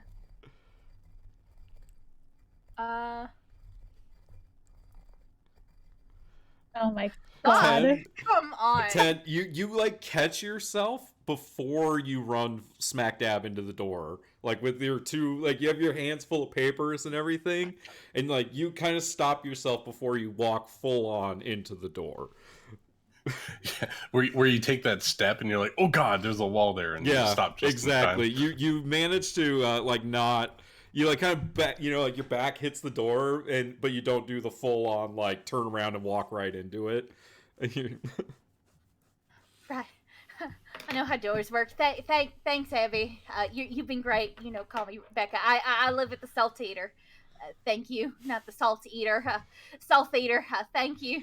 Salsa eater. Salsa Eater. I'll see you around. See you around. What a pretty nice gal. Oh, Nick, has she met Blake before? Let me roll. Let's see. I'm going to say, because I kind of do, but I kind of don't. High or low? Let's get high. All right. You two have actually not met before. It was the first time you met her, genuinely. Oh yes. But has Rebecca seen her around town before? This is just the first conversation. That's up to you. It's totally yes, I up want to to you. say this is the first conversation they've had. Rebecca's been eyeing this girl. I'm sorry. You had to have seen her around, but Yeah. the first time you got the courage to meet up with her. Of course, yes. This was just a happy coincidence. She was a register. You're like, oh, your name is Abigail Blake. Okay. Okay, yeah, but with that, Rebecca's kind of, mosey on down to wherever Maverick is, kind of in her own head, like, yes, I dog. Hell yeah. As you're like making your way like up the hill towards Mavericks, you notice Mr. Sir and the Black Rider on horses making their way towards the sheriff's office. Hey, you, fuck, Mr. Sir, what the fuck? You're with the Blake. You're too far away from them to like really like shout them down, but you can see where they're going. Shit, do y'all see that? That's a Black Rider. God. You are by yourself. I will say this: you are right next to Paris's blacksmith shop when you see them. And that's where Scratch is? That's where Scratch is. Okay, Rebecca's going to burst into the door, papers flying everywhere, and she'll go, Scratch, holy shit! I just saw the Mr. Sir and the Black Rider! You did what? I saw Mr. Sir with the Black Rider! Well, shit. I know! Where'd you see him? I saw them on the road. Which way were they headed? West. Okay, well, I reckon we just need to keep an eye on them. We do, and we also need to take care of these. We don't need to take care of. We need to stop him because I also need him to sign something because I'm the campaign manager, and we also need to stop the Black Rider because that's what good people do. You need him to sign something. What do you need him to sign? I need him to sign like section. Oh God, where was it? Section 5A, paragraph C underneath this line. I need him to sign a date that. Wait, what the hell am I saying? We need to follow him. I love that Rebecca can recite paragraph and section and subsection of law, but she can't remember a name for the life of her. Yeah, absolutely, 1000%. Well, I imagine she's flicking. No, never mind. What She's the hell like, are we saying? she knows the exact. Oh like, yeah, she was sentence laser in a focused. paragraph. She was laser focused on every word that Abigail said. Definitely. Where on earth did you get all this? Well, there was this pretty girl named Abigail, and she's a register, so I was over there, at the register's office, and... Wait, okay, Oh, you mean Abby? You know her? Well, I've seen her around town some. She's Mr. Blake's daughter. Yeah, Mr. Blake's daughter. Yeah, and she's single, too. I just realized that. Oh, really? I thought she was seeing somebody. No, she's single. That's very... Wait, what are we doing? She'll kind of put the papers off I'm to the trying side. to calm you down. I know, but we... Okay, yes, I am calm, but we need to go. We need to go now. We need to go over to where Mr. Sir's heading. We need to go now, Scratch. Can we also borrow some of those guns? Wait, do you have any guns? Of course, I've got my guns. Okay. Rebecca, Look. you have your gun on you. I do. Yeah. I just want more guns. Paris is like, these belong to other people. You need to leave these. All right, thank you, Paris. Thank you. But we need to go now. Do you also have kind of like a satchel I can put these papers into? Because I don't want to lose them. Because, I'm the campaign manager, and also I don't want to, make Abigail, worry about it. So. Paris hands you a satchel. He says that you can have. Thank you. Just let me have the papers. No. Abby gave me a thing, and I. It's Abby now. Yes, it is. Isn't that great? But yeah, whatever. But I'm just going to stuff it in there. We gotta go, man. Maverick. We've got to go, Scratch. We've got to go. Holy shit, where's Maverick? Do you think he's okay? Do you think they're trying to assassinate him? No, they're not. But we got to go. We got to go, Scratch. We got to go. Give me just one moment.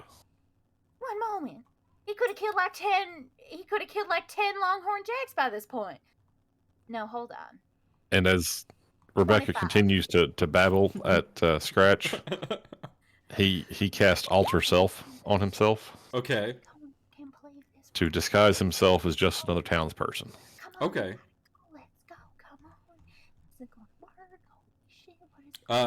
What is it? Do you disguise yourself as somebody in particular, or? No, I don't want to look like anybody who's actually in town, so I'll look like somebody from the last town we were in. Okay. Yeah, just like a random person. All right. Yeah. And you're a human? Yes. Okay. Sure. Yeah, you can absolutely do awesome. that.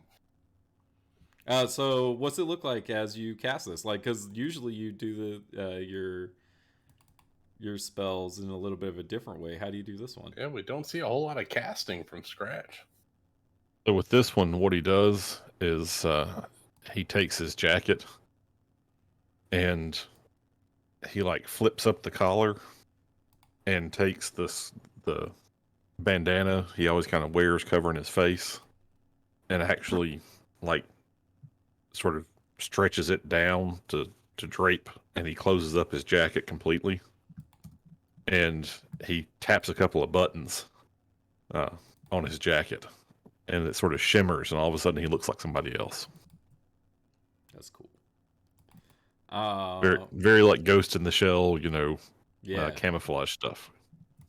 Awesome. So the two of you are going to make your way out towards the sheriff's office. Right. No word from them. That's a bummer. They're missing something fun. All right. So we're going to flash back to Roger inside of the sheriff's office.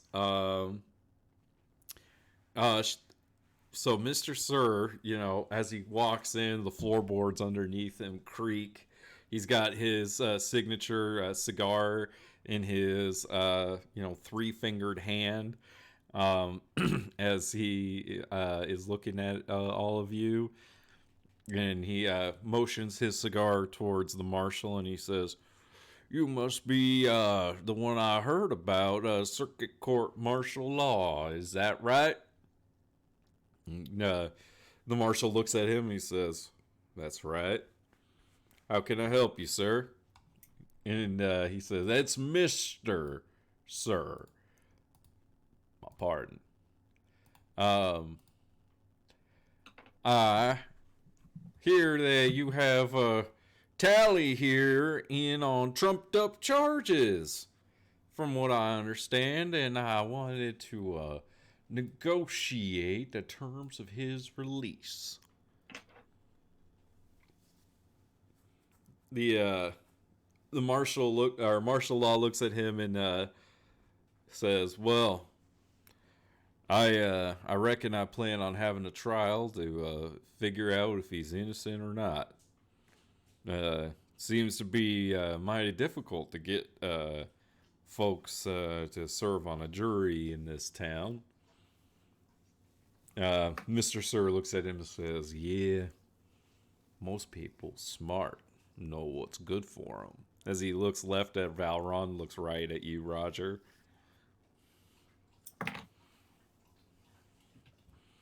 "You see here, Mr. Law, and he pulls out this 100 gold bill, and he rips it in front of you. And Roger, he walks over to you and he hands you half of it. And then with the other half, he takes it and he lights it on fire on his cigar. And he says, "Money is nothing to me. What I want is greater. And there are many kinds of things that only one with that." And he points at the gun on the marshal's hip. "The only thing that could stop that is this." And he holds up the burning dollar bill as he drops it on the ground in front of you, Roger. He gave me the other half, right? Yeah.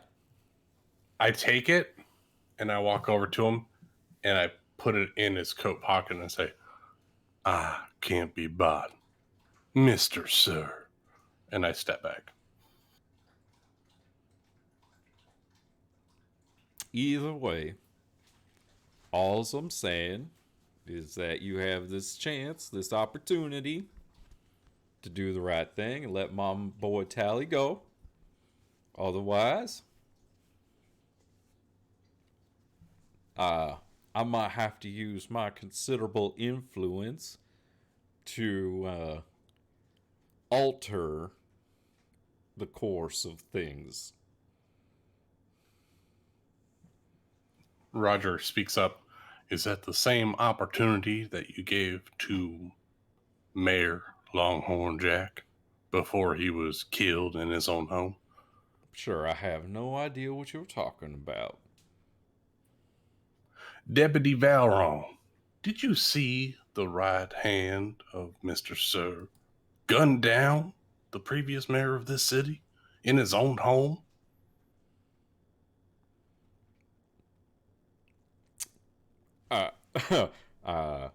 He's not here. Yes, I did. I'm sure he would agree with Roger in this moment. I might have seen something like that.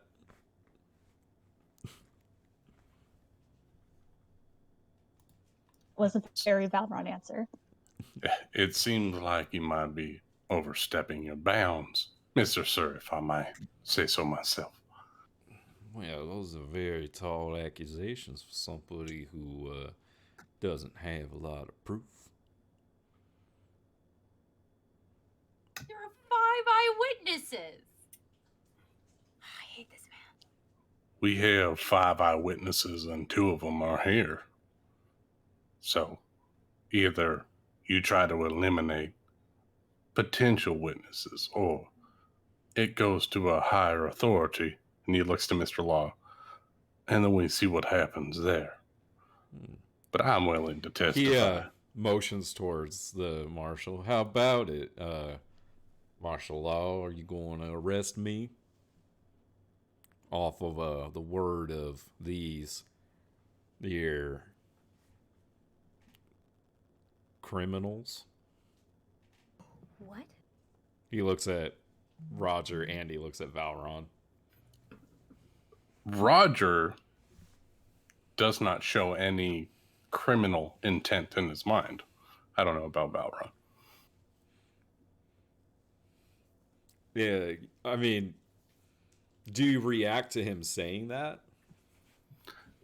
No, because to what he thinks that Mr. Sir is referring to is not a criminal thing that Roger has ever done. He thinks that he's been right by the law, at least as far as he knows.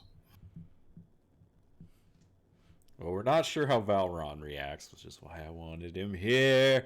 But he says, yeah, I know who y'alls are. What, you think I didn't look into you? And the marshal looks at him and says, the only ones that be under arrest were the ones that were arrested. Is it Black Rider just gonna...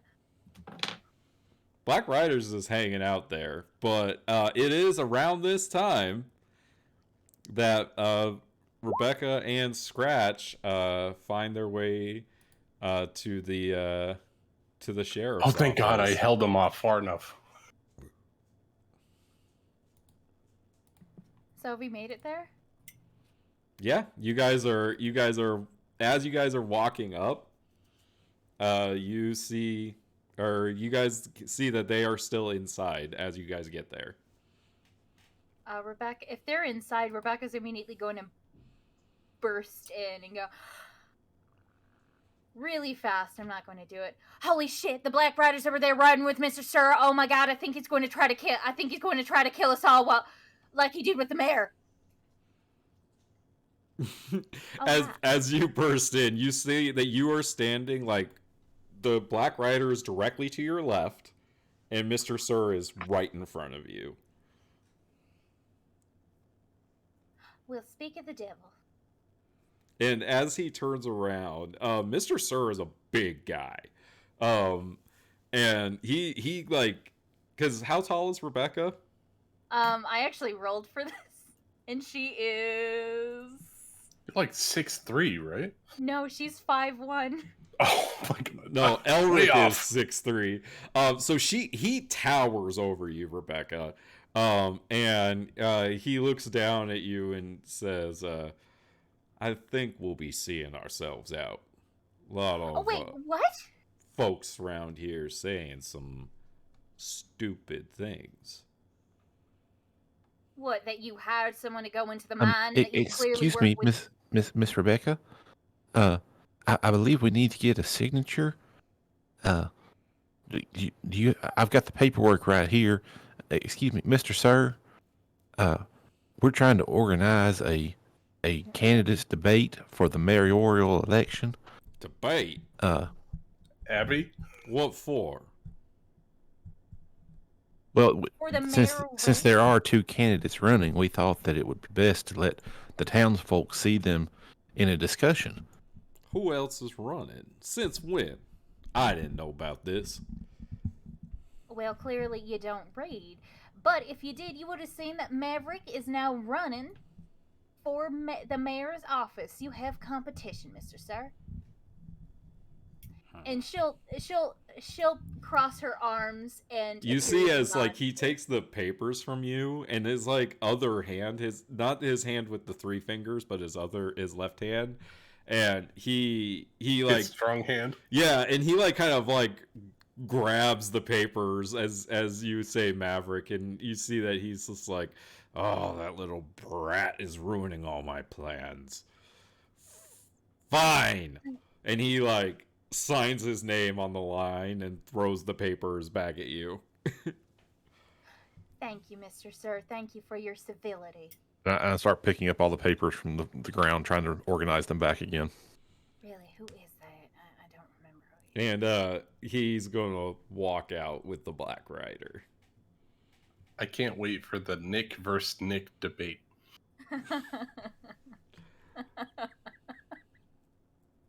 Oh, man.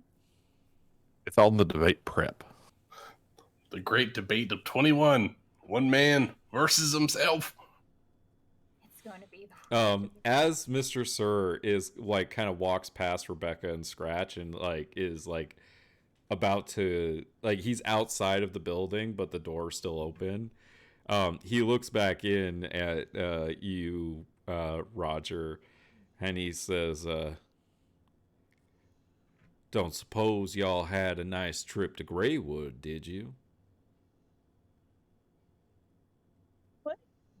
What? Roger just nods. Be seeing you. And then he turns and leaves.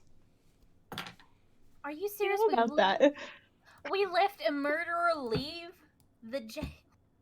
Why did we leave Well, him? they're going out. Rebecca. They get on their horses and they take off. Unless you want to make a citizen's arrest, they have all right to leave because nothing has been brought to the good judge law in the moment.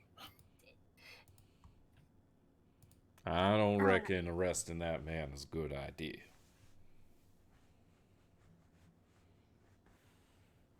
All right, fine.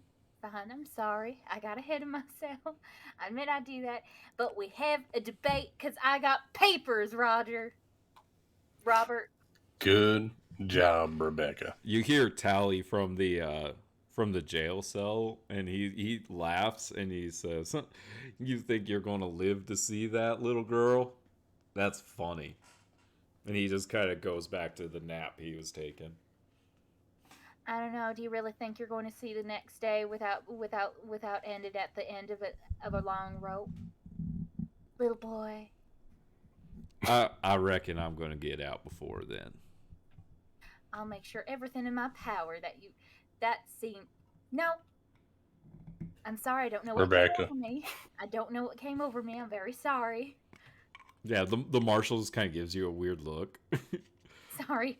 That occasionally happens sometimes when I get too excited. Sorry. Yeah, that's a sorry. bit of a temper there you got. I occasionally it does, yes, but I mean look. That man, the Black Rider, killed the last mayor. Unfortunately, y'all are the only ones telling me that. No one else is telling me that story. It was in the dead of night, and he came in and shot the man in his own foyer.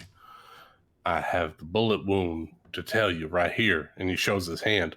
I tried to stop a bullet from attacking the previous mayor, but it hit me dead in the hand.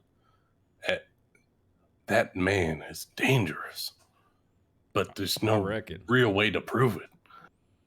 How you going to bring him in? We're going to need a posse to do that. Well, I mean, he was literally in the jail. So. Problem is nobody else wants to come forth and speak the truth because they're all scared of Mr. Sir and all of his thugs that he has on his compound. Well, I tell you what, if you help me with this, it might help a certain individual with his troubles too. Judge Law, I'm willing to help in every way I can in multiple different cases that you are currently dealing with. However, I can help, I will. Oh, all right. Uh, I reckon he's not going to be coming back alone next time. Marshal, if I might say, you're not safe alone. Perhaps stay at the Soul Theater. Telma will provide some form of protection over the night. I gotta stay here. Somebody's gotta look over these here prisoners. And perhaps extra security amongst the sheriff's office would be much needed in the night. I don't trust a man like that to not go for vengeance once he's been called out. It's happened before. That is what I'm thinking as well. What do you say? Are you able to round up your little group and give me some backup? Yeah. Yes, Mr. Law. We'll split up who we know is good and right with the law, and we'll make sure that the potential mayor, Mr. Maverick, is protected as well as yourself, Mr. Law.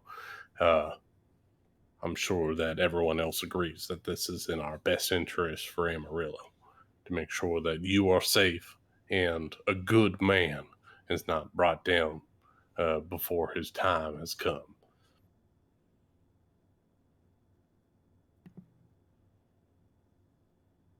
What's happening? Roger is suggesting that we split the party to protect Maverick and martial law. Okay, who's going to go protect martial law, or are we just signing that right now? Sorry, I just got back. I think Roger and Valron, maybe Shiv protect martial law, and Scratch, Rebecca, and Fox and Alice protect Maverick. Yeah, I think that's a good idea. Oh man. I think that's probably the best spread of people, and I want Alice to be with Fox, if possible. Roger thinks that it might be more dangerous with Mr. Law than it would be with Maverick. Yeah, because I mean, he's got a bigger power. He's got more power. I think that's a good idea. Also, I need to have Maverick sign some papers. Well, it's still the afternoon, so if you need to go up to the manor to find Maverick, you can do that. Roger will say to Rebecca and Scratch, well, Rebecca and +1, who showed up to the sheriff's office, Rebecca, if you would please keep Alice safe at Maverick's house, the mayor's manor. I don't want anything to happen to her, and if the worst is to happen and the Black Rider shows up, get Alice to safety, please. No problem. Yeah. The worst comes to worst, get her to Alma. She'll keep her safe. All right. All right. Before she leaves, can she talk to the sheriff really quickly about the bandoleras? Yeah, I mean you're there. Yeah, he's right there in front of you. Yeah, so she'll. Like you finish picking up these papers and you sort them all out. Okay, section 3, section 5, section 6. Okay, I got everything. Sheriff, before I leave, clearly that man was a murderer who just stepped outside and justice was not served, but that's neither here nor there. Do you know anything about the Bandoleras? We were out at Greytown and we heard something about them, and I'm just curious about them. Are you talking about the Bandoleros? The gang? Yes. Oh, what about them? Where are they? What's their? Do you have any information on them? I mean, from what I understand, they primarily operate out of Godscar Canyon. I mean, there's not much. I mean, I don't know a lot of specifics other than that, like they're notoriously violent and some of the most wanted criminals in all of Elmridge County. That's great. That's fantastic. Why do you ask?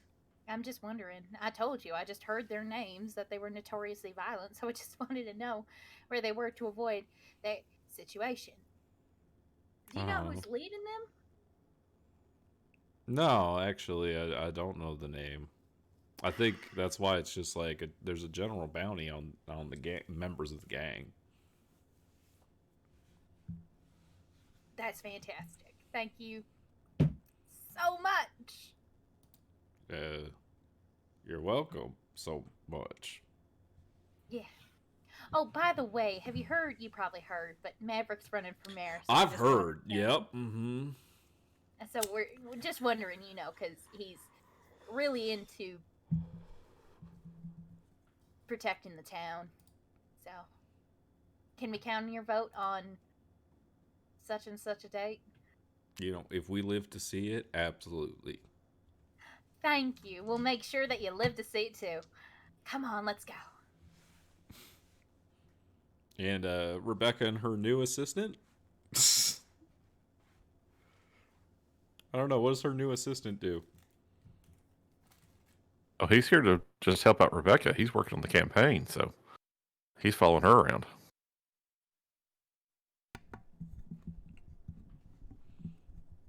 I still can't believe that the Black Rider got away from us again.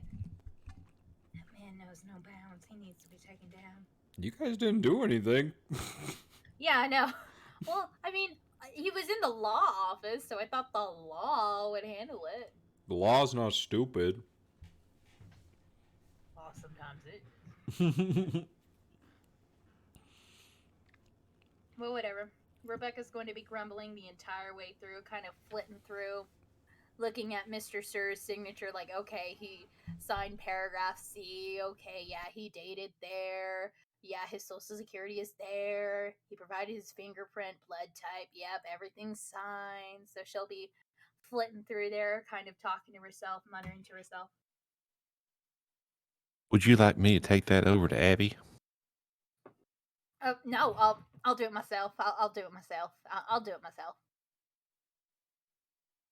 All right. Well, is there anything else you need me to help you with on the campaign? Yes, actually. How long has it been since Rebecca went to the Amarillo Star Tribune? Maybe it's only been a couple hours. Like that stuff's not gonna be ready till the next, like at least tomorrow. It's gonna take him a while to work on that stuff. No. Maybe you could come with me after I get Maverick to sign some of these things. We could go over and go over to the register and talk to Abby, or you could stay Okay. over there and protect Maverick, and I could go see Abby. Sorry. Well, whatever you'd like me to do there. Yeah. Scratch. Scratch.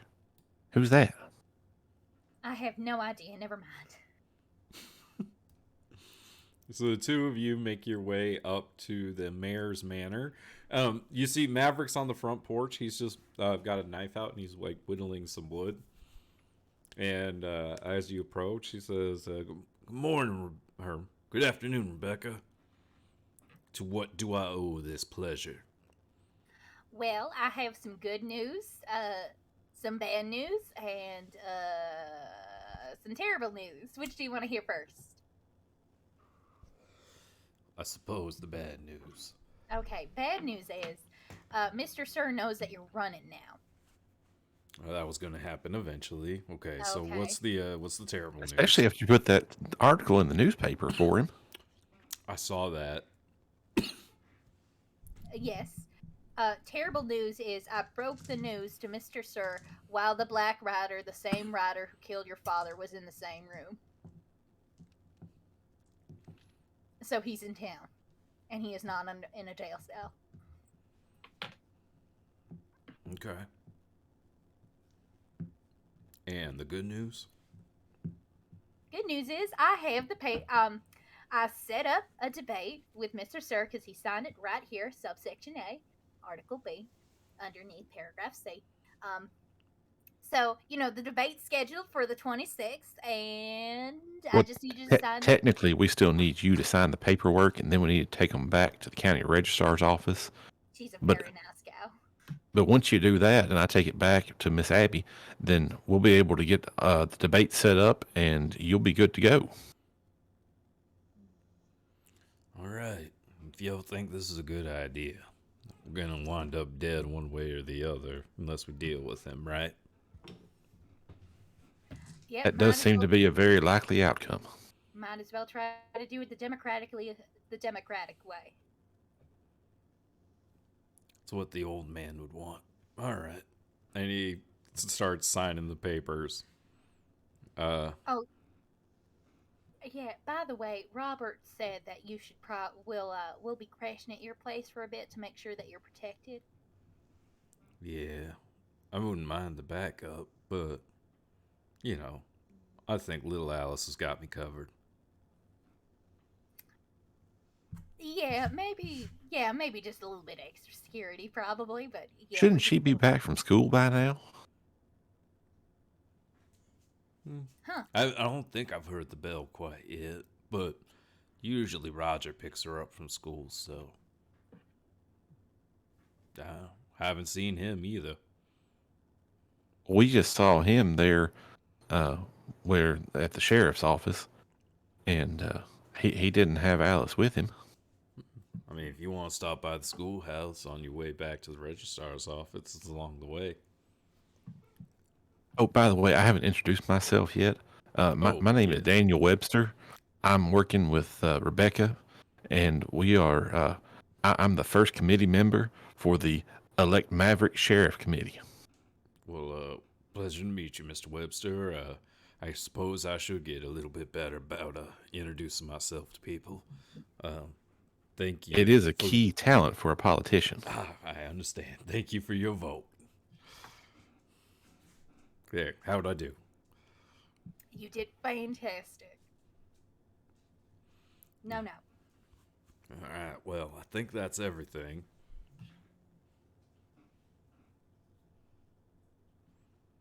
All right. How about you? I come with us too. Pick up girls from school. Pick up the girl from school. Not girl from school. But come with me Miss to the Rebecca, register. I don't think you meant what you just said. I don't think we want the mayor going around trying to pick up girls from school. No, I meant no. I correct myself. I'm sorry, but walk around town, get the town to know you, because you're holed up in here in this mayor's office, and while you're with me, you could go over there. You could come with me to the register's office. Maybe stay out there for a bit while I work my magic. But after that, you could introduce yourself to people. You know what, Rebecca? That's a fine idea. I will come with you. That's fantastic. And do you have any extra armor on you? Maybe like some kind of pot you can put in the front of you and the back of you? Now, Rebecca, we can't have the townsfolk believing that the mayor's scared. Something you could put underneath your clothes. Not up front, Trying to see if he's wearing armor. One sec. You do see he pulls his shirt and kind of taps his chest, and there is some like leather armor, like studded leather armor that he's wearing. Okay, we're in business.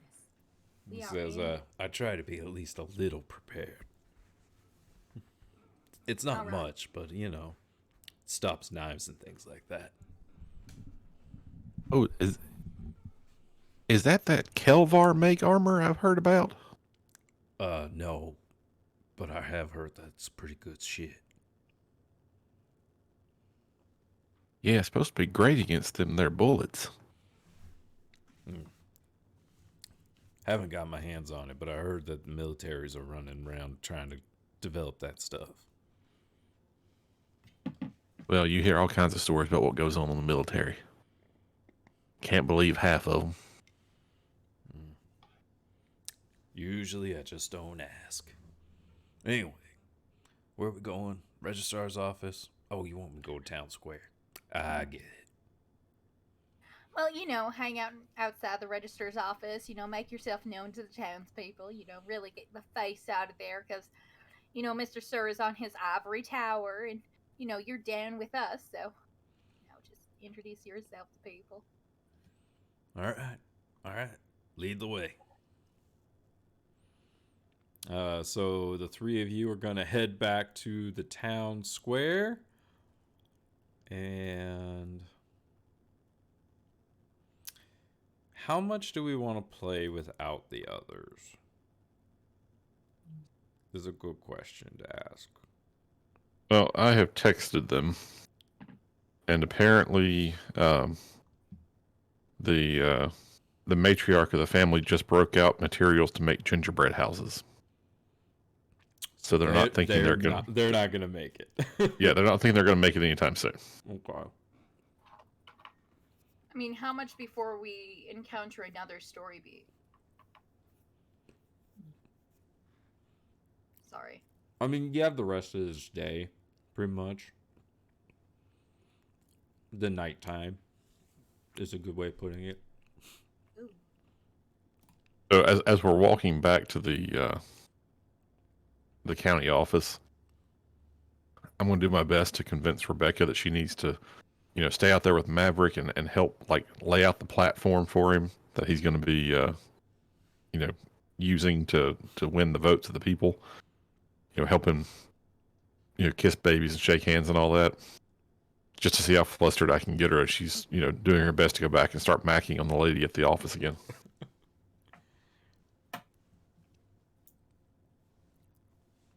Right. Yeah. No. Totally. I understand the platform of what we're going to do. We're going to try to make Armadillo better. Alice, it is about this Yes. time that I guess you have to ask yourself, do you keep track of the time or does she lose track of time? I don't know. I feel like just leave it up to chance. I should roll on it.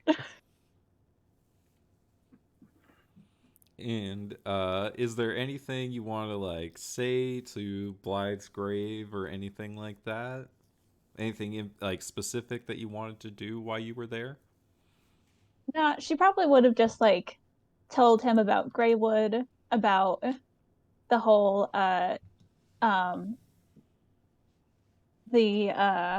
the whole adventure they had in Yubaba's casino.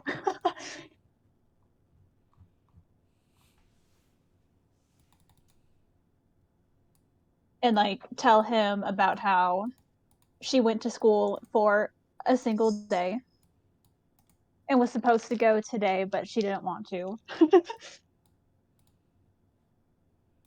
And how she's staying with Maverick and stuff. Basically just saying whatever is on her mind.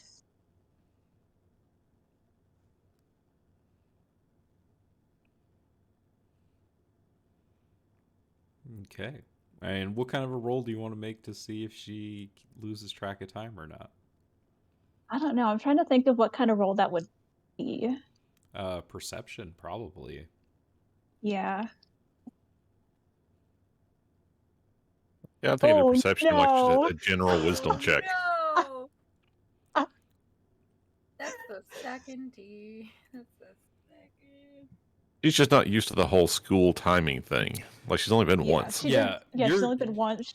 and you're not used to caring about time a lot in general. Like, the druids Yeah. thing is that it's very laissez-faire. You just kind of go with whatever you're feeling, and Yeah. you just kind of hang out here with Blythe. You end up falling asleep for a little bit, and just kind of spending your time here with Blythe. Doing your normal kind of like practice routines and other kind of things that you do to entertain yourself. And before you realize it, you notice that like the sun's starting to get low in the sky, and you realize that it's probably already about like 3 o'clock or so, and that's like when school lets out. So you're like an hour away from town, and school's letting out like right now.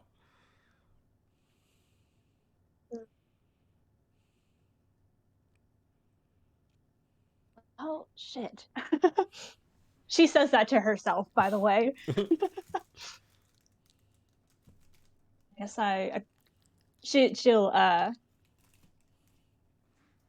like stand up, say bye to Blythe, and make her way back to town. Okay. Do you just walk back to town?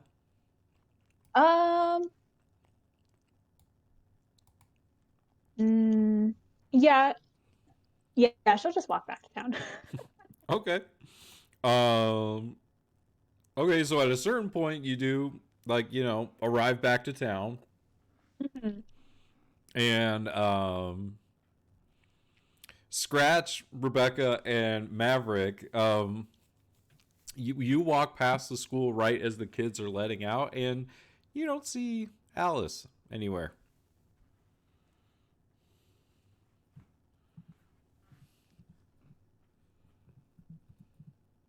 Well, that seems a little bit weird now, doesn't it? Was Well, I don't see Mr. Robert, nor do I see Alice. Maybe he came and picked her up already. well, well. Okay, yeah, maybe maybe that's the most logical solution. But wait, we literally just saw the kids get out of school, right? Yeah. But why would he pick up Alice early? I don't know.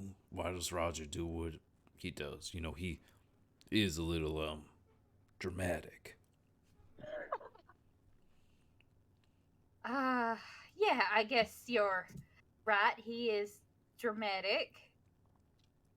Did she see any of the kids walk by? Yeah. Excuse me, child over there. Quick question. Have you seen little girl, about yay high, brownish, reddish hair, Alice? Goes by the name She's new Alice. in town. She's new. Oh, you mean the weird girl? I wouldn't call her weird. That would be her. Oh, well, Damn. she I saw her earlier behind the tree, but then she went behind the church. Then I didn't see her again. But that was like this morning. Was she in school? Oh no, she never came inside. Oh no.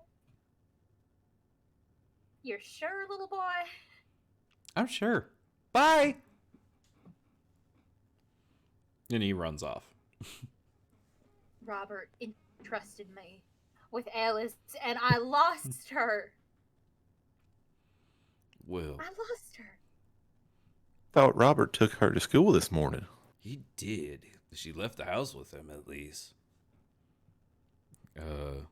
Where'd you say I guess that Roger is? Well, he was at the sheriff's office when we were there earlier. Well, after we go to the town square, should we go to the town square first or go over there first? What do you think? I think it's very important that you and Rebecca get this campaign going. So let me go over there and see if I can't find Mr. Robert. Okay. Thank you, Mr. Webster. And all right, Alice. So, or Rebecca, you and I can go to the town square. Right. Yes. Yeah. Of course. We'll mingle a bit, and then I got to drop off these papers to the registrar's office, and talk a Yeah. Oh, little don't bit. worry. I'll take care of that for you No, just as no, soon no, as I no. find Mr. Robert, I'll do because it. you two need to focus on the platform. Yeah, but I have a personal, you know, not a relationship, but a beginning of a friendship with this person, and I think I'm the perfect person to drop it off. I mean, I'd hate for you to go out of your way when there's such important business to be about. Yeah, you're right. You're right. Right. The campaign is first and foremost. Should be the first and foremost. But and Rebecca's gonna hand over the satchel full of the papers, and she's gonna lean in close. But when you talk to Abby, can you just kind of ask what she thinks of me? I mean, I know it was our first meeting, but I just want to know that I got like a good impression and everything. Just if You you don't know, mind. we could all go over there. Like we got time. Well, there's no time to lose on the campaign. You know how folks are scared of Mr. Sir. Y'all need to get up there and start fighting that right now. Don't you worry. I'll take care of these little errands. Webster, That's what I'm here for. I hate you so much. But okay, just ask. What she thinks of me. I know we only met once, but just kind of. Don't you worry, Miss Rebecca. I'll take care of it for you. Okay. Just tell me everything. Because we're. Yeah. Okay. Thanks. Thank you. And she'll link arms with Maverick, and she'll head over to the town square. All right. So, I don't think Lucas is back yet, right? I think so. Okay. Yeah, So, not yet. Scratch, you walk into the registrar's office with these papers. And you see Abigail Blake behind the desk smoking a cigarette and working in some ledgers and things like that. She's got like a stamp and she's like, bam, bam, like stamping a few pages and writing. And as you come in, she looks up and she says, "Oh, hello. Hey, I don't think I know you. Well, welcome Oh, in." why, thank you. Hello. My name's Daniel Webster. I work with Miss Rebecca, and I'm here to deliver the signed paperwork for the mayoral debate that is to be on the 26th of this coming month. Oh, she didn't want to bring it back? Well, she's out there right now with our future mayor trying to make sure that the people of this town understand how important it is to vote for him and not for Mr. Sir, no matter how fearful they are. But I must admit, she was very hesitant to let me accomplish this task for her, even though her job right now is all about the campaign. Uh, I did have one question for you on behalf of Miss Rebecca. Uh, she just was very curious if the impression she made was sufficient to make you likely to vote for her candidate. Make me a persuasion check, please.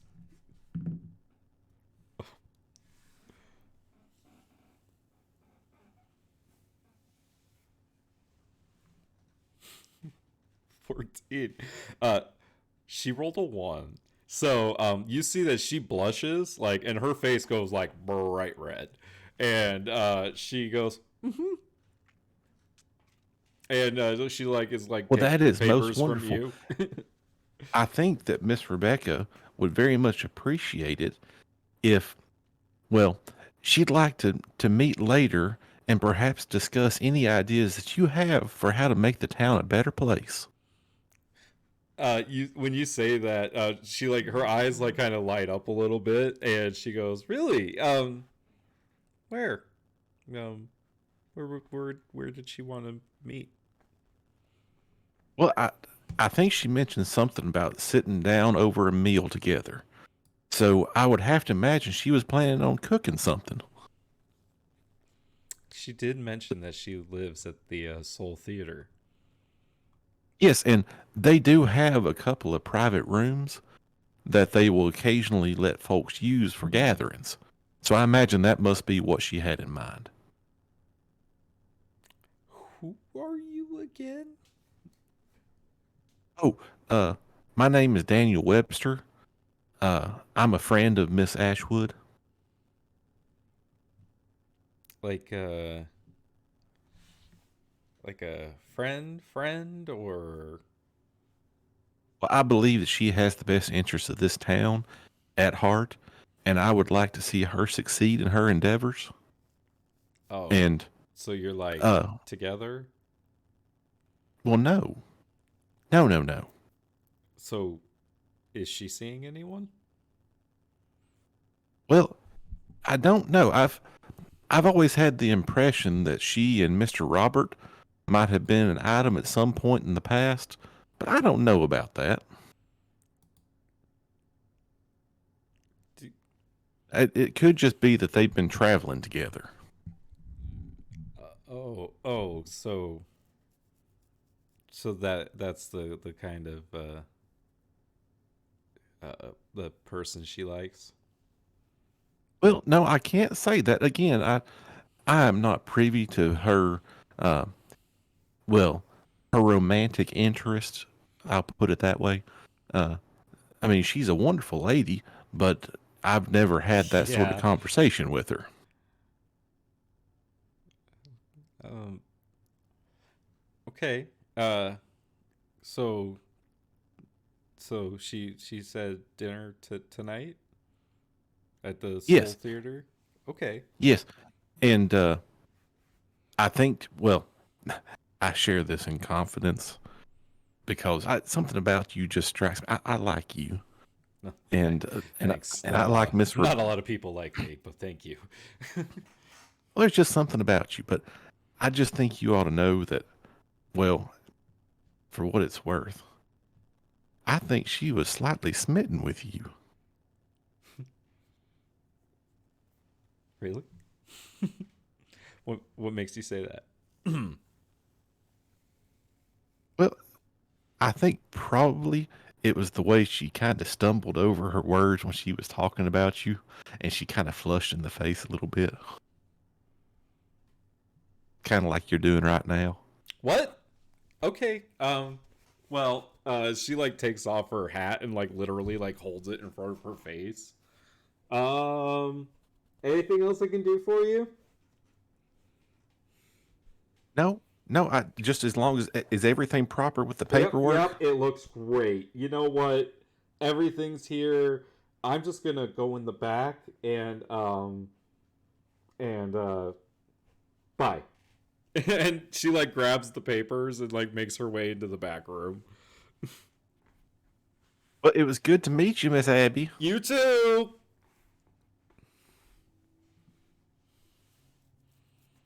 And my name is Abigail. Sorry, I'll make sure I tell Miss Ashwood that your name is Abigail and not Abby. No, no, no, don't.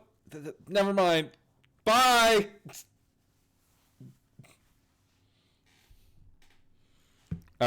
And we're gonna flash over to the town square. So, Rebecca, how do you set up Maverick in the town square? Is there kind of a platform or just a statue or something?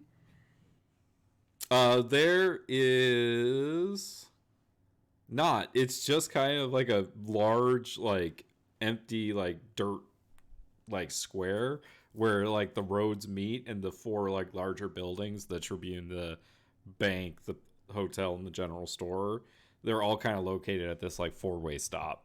So that's why they call it like the town square, because like it's where the most traffic is during the day. All right. Well, I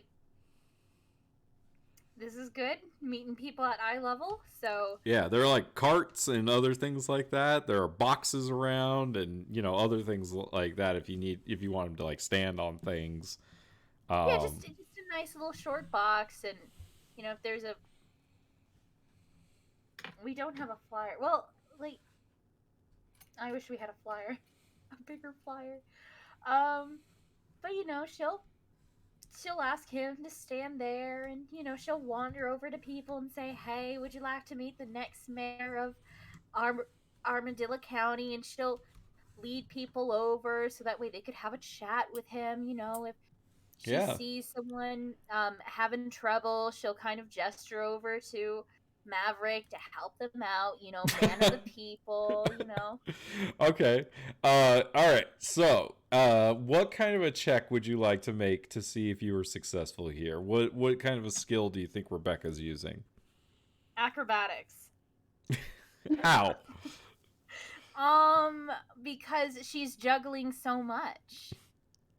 How about a real skill? How about something with charisma? Oh wow. Okay. Rebecca had good charisma. She does. I love the way you work, Nick. I guess it's not. I want to say performance, but This is definitely performance. Go for Yeah. it. Make a performance check. God, Go ahead and make it with advantage because Maverick's playing along. Okay. I don't know how to roll with advantage. on Hold that. shift. Hold Left shift. Okay, thank you. 17. 17. That's pretty good. So yeah, like people are excited to meet Maverick, right? Because they like some people that have lived here a long time, like they remember him, but they don't know him like as an adult really.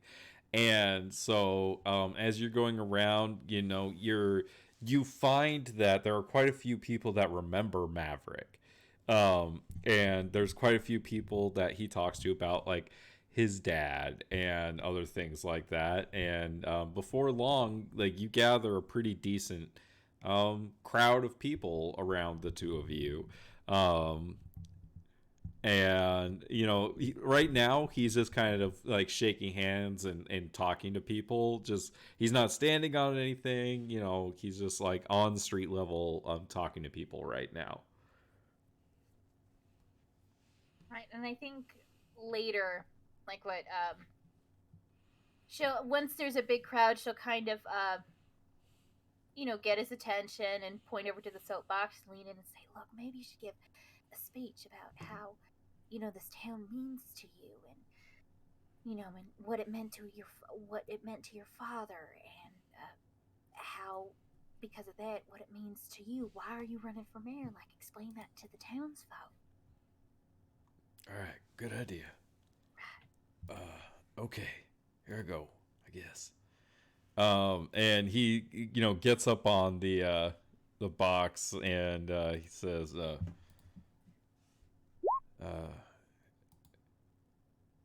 and as he's like getting up on the box, Alice, that's when you kind of walk by the town square, and you can see that Maverick is like standing on a soapbox, like surrounded by a crowd of people. She will, as quickly and discreetly as possible, just turn back around, find another way. As you turn around, you see Roger is walking up behind you. Oh yes! And with him is Hello, somebody Alice. you don't recognize. Daniel Webster. See, Roger, It is Daniel Webster. This is what I was talking about. We were walking just by the school when they let out, and Miss Alice just wasn't there, and here she is now.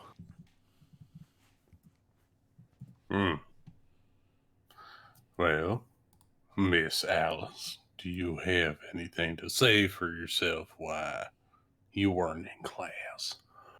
I think I'll let you two handle this. I don't feel it's appropriate for me to be here for this. Can Thank she you. insight check this stranger? Sure. Go ahead and make me a deception check, please, Scratch. Is she aware of what Scrudge is doing? I don't know. Should I be? I don't know that I'm deceiving anyone. I mean, she'd have to like try to somehow get a read on who I am through the disguise, right? Performance? She's very perceptive and insightful, which is why I wanted to. I mean, out of 23, choose your skill and see if you can beat it. Yeah, I'll give you advantage because of the disguise self. Absolutely. Well, I mean, I can't roll better than a 20 with a deception check. Okay. Well, then I'll say, Alice, like, this person, like, there's, like, you don't recognize this person, so you don't know how they know you. And something just seems a little, like, familiar about them. Like, but you can't quite understand why. Okay. Something in the voice seems familiar, but not. Yeah, she was just trying to get a read on this person. Like, how does he know her? Like, Yeah, has he seen her before? it just doesn't add up. Like, that's the problem with it, right? Like, you're like, okay, objectively, what? Yeah, no. So she's going to use this to her advantage. Sir, I've never seen you before in my life, but I was definitely at school today.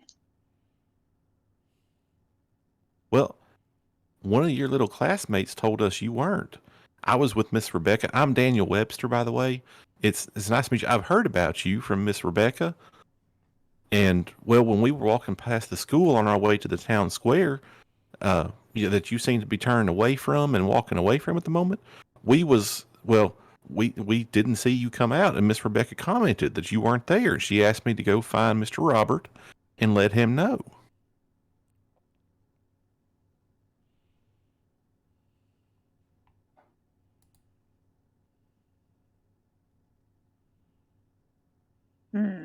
I'm trying to figure out how to play this.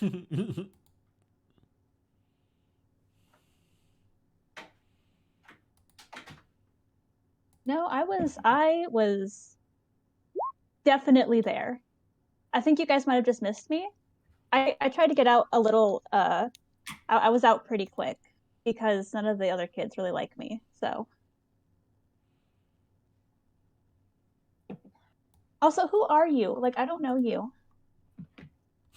I'm Roger, a friend I don't know of him. I'm a friend of Miss Rebecca. I'm working to help elect Maverick as mayor of our fine town here.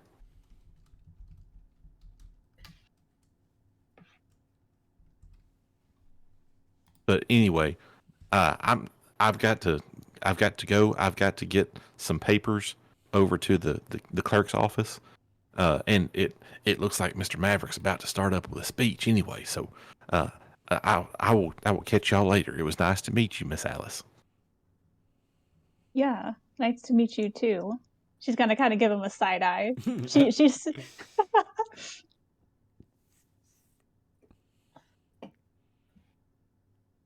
Roger, anything you'd like to say? Yeah. So, Alice, what'd you learn in math class today? I learned how to add numbers, although that was really easy because I already know how to do that. Well, I learned how to add bigger numbers. I didn't know how to do that one. Well, that's fantastic. Did you know? Get along with the other kids in the class? No, I know I said that I would try to talk to them, but I was too nervous to. I understand. When you're as gifted as you are, it's hard to associate with those that aren't as gifted. So just try your best next time. You know, actually, I might go try to find some of the kids and see if they want to play. Oh, really? You want to go play? That would be fantastic. I would love to see you go tramps around with kids that are your age instead of getting into the harrowing, dark things that the adults are getting into. That's a weird thing to say, Alice. It's a weird thing for him to say. Well, it's a good thing, Roger, that I'm not scared of the dark anymore. Alice, I know that you're brave and you've been through far more than most people can go through in their whole life, but I think having some time with some children is not a bad thing. Enjoy yourself, have some fun every once in a while. Yep, that is what I am going to do. Just make sure that I'm going to be honest with you. I told Rebecca and whoever Rebecca was with to protect you over the night with the mayor or with Mr. Maverick at his house in the evening. So please stay close to Miss Rebecca. Can I sit close to her later? Like when it's actually nighttime? Before dark, please get back Okay. to the mayor's manor. If you need me, I'll be sticking around the circuit judge at the sheriff's office. Oh, okay. I actually I wanted to go there first before I go try to talk with the other kids. You want to go to the sheriff's office? Yeah, there's a bounty board there, right? I'm sorry, Alice. Why do you need to see the bounty board? I just need to see if there's someone on there. I'm heading there myself. Do you want me to look for you? I can read. I didn't say you couldn't, You but I'm implied just it. curious as to why you would need to see someone on the bounty board at your age. I know you've been through a lot, but it seems very peculiar to say the least. Well, I mean, I would just ask Shiv, but I don't know where he is. I haven't seen him today. Did you know that he's a bounty hunter? That's really cool. Hey, that is very cool as long as it doesn't come up to people that are around you. Who are you looking for, Alice? You know you can trust me. The hangman? The hangman. He Roger was the knows the, the the hangman? person that burned down my family's farm, killed my mom, killed my dad, that whole thing. Ah, right. Um, DM, would Roger know of this hangman? No. Is that the only title they go by? Is the hangman? That's the only one I know of. I don't know what his actual name is. I tell you what, I will go look. I will talk to the circuit judge. I'll talk to the sheriff, and I'll talk to Valron, and I'll look at the bounty board when I head over there. And I'll let you know if I find him. Because I think that between you and me, that is very important to you. And I want to make sure that the information is right and it gets to you properly. Alice, Okay. he's protecting you, is what he's Yeah. playing at.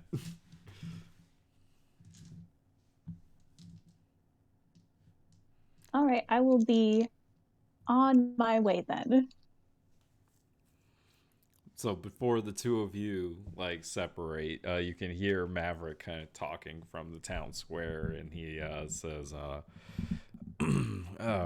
"Hey, know a few of y'all from growing up here, and it's good to see y'all again. I came back to town when my old man passed, and it's really incredible to see what y'all have accomplished over the last few years. And, Longhorn Jack always said that this place was special, and, he really believed in the folks that lived here. He always said that the people of Amarillo were the best in the world. Everybody comes here,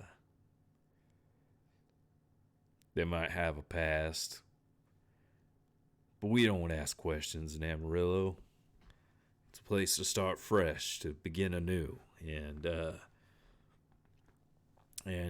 know,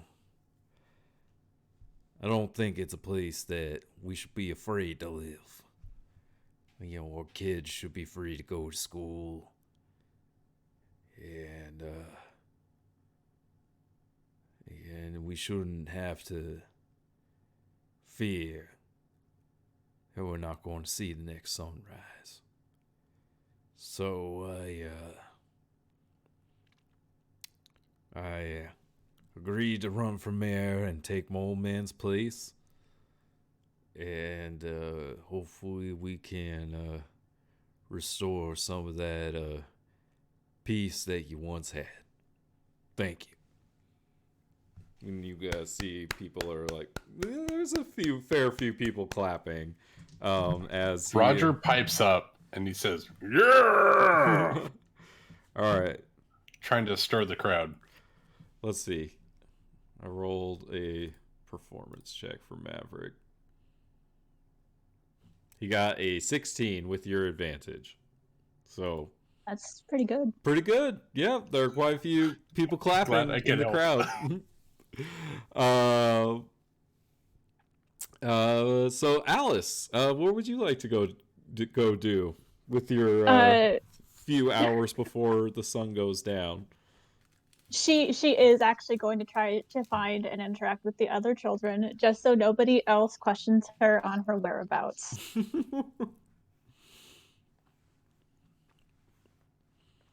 All right. She's doing it very begrudgingly. She's not in a good mood anymore. She got caught by some rando that she doesn't know. Who the fuck was that guy? Yeah, so you look around and you find eventually the kids, and they're playing still just out in front of the elementary school. Mm-hmm. And you can see that they've got a ball and they're just kind of kicking around with each other. There's 5 of them, the 3 boys and the 2 girls. Yeah, she'll... Oh, go ahead. Go ahead. Go ahead. Oh, I was just gonna say, the I guess I could describe them. One of the girls has pigtails. She has red hair and pigtails and like freckles, and she's just wearing. They all kind of have like similar, just simple clothes. The girls wear dresses. The boys just have slacks and shirts.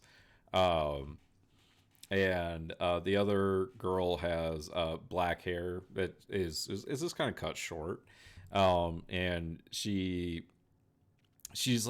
shorter than the other girl and a little like stockier. The boys, there's a kind of a taller like fat kid. One of the boys is a little more like the athletic type, and then the last one has he also wears a hat kind of like Alice does, only his is more like a farmer's like kind of floppy hat. And he's got, actually like, fits him. yeah, and he's got like suspenders on, and he just kind of seems to be like, you know, just like the farmer's kid. But the 5 of them are playing as you come up. Yeah, she'll hesitantly approach them and Rachel, I need you to stop. What's she doing? She's sending Private me messages? memes. Oh. You know, she'll hesitantly approach and she'll say, hi, do you guys mind if I play with you?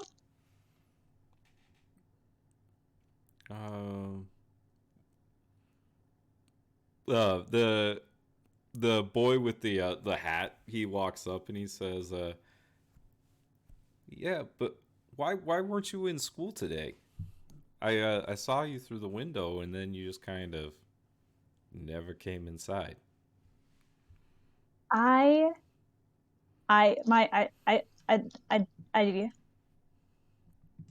wasn't. I felt sick this morning. I thought that it would be a good I tried to come in. I just didn't feel well. Make me a deception check with disadvantage. Is it the stuttering? Oh yeah. Still 14, 14. still really good. Um, Holy shit. this kid's a pretty insightful little snot. He's like, well, you didn't go back up the path back to where you live? Like, you went behind the church. What'd you go back there and do? I just sat there for a bit. Why? Isn't it better to like sit in class? Oh God.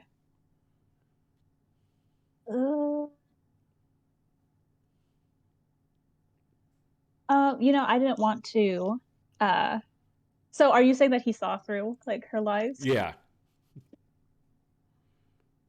Uh,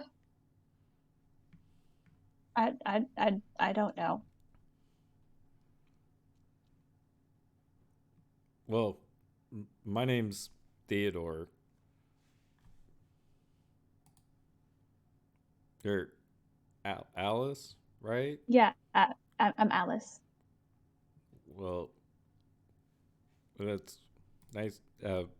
This is Ashley, and he points to the girl with the black hair, and Gretchen, and Vincent, and Michael.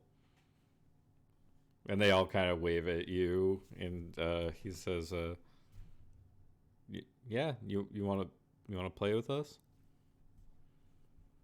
Yeah, I'd like to play with you. All right, Alice, go ahead and make me an athletics check." I'm good at that. Go, Alice. Oh yeah. All right. Natural 20. Show those kids.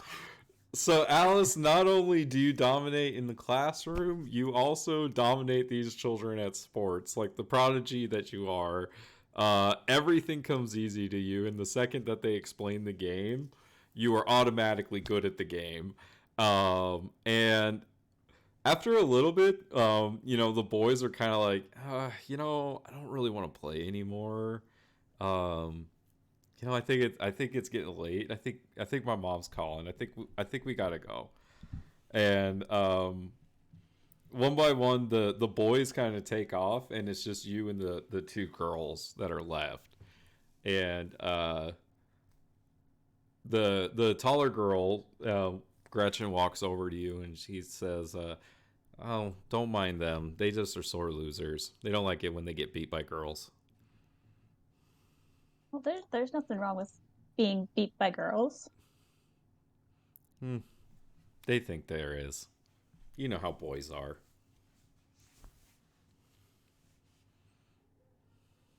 She's gonna try to think of how like she doesn't know how boys are, but she's trying to think of how like Roger and Valron and Scratch act. She'll agree, I guess. Like, yeah, I guess so. So We're the worst influences on Alice. your clothes and everything are so. Where did you get them?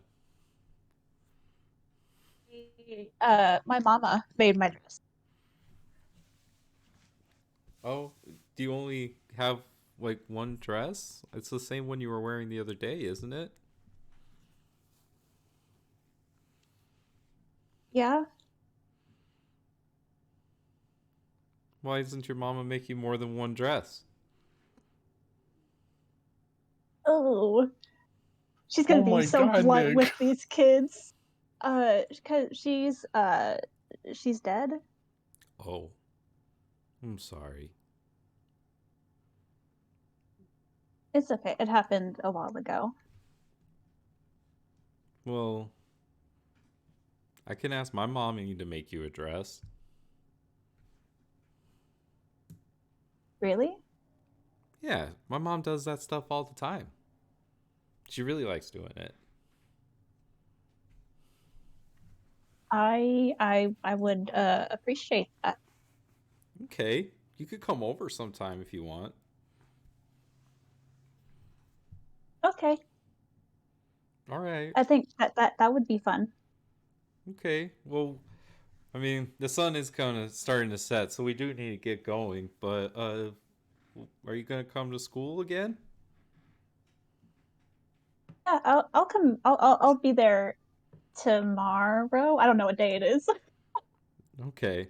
Well, we're gonna need your help if we're gonna beat the boys. You know, it's kind of hard when it's 2-on-3. Oh yeah, definitely. I can even out the teams. We'll get them. Cool. See you around. And the two of them kind of scamper off.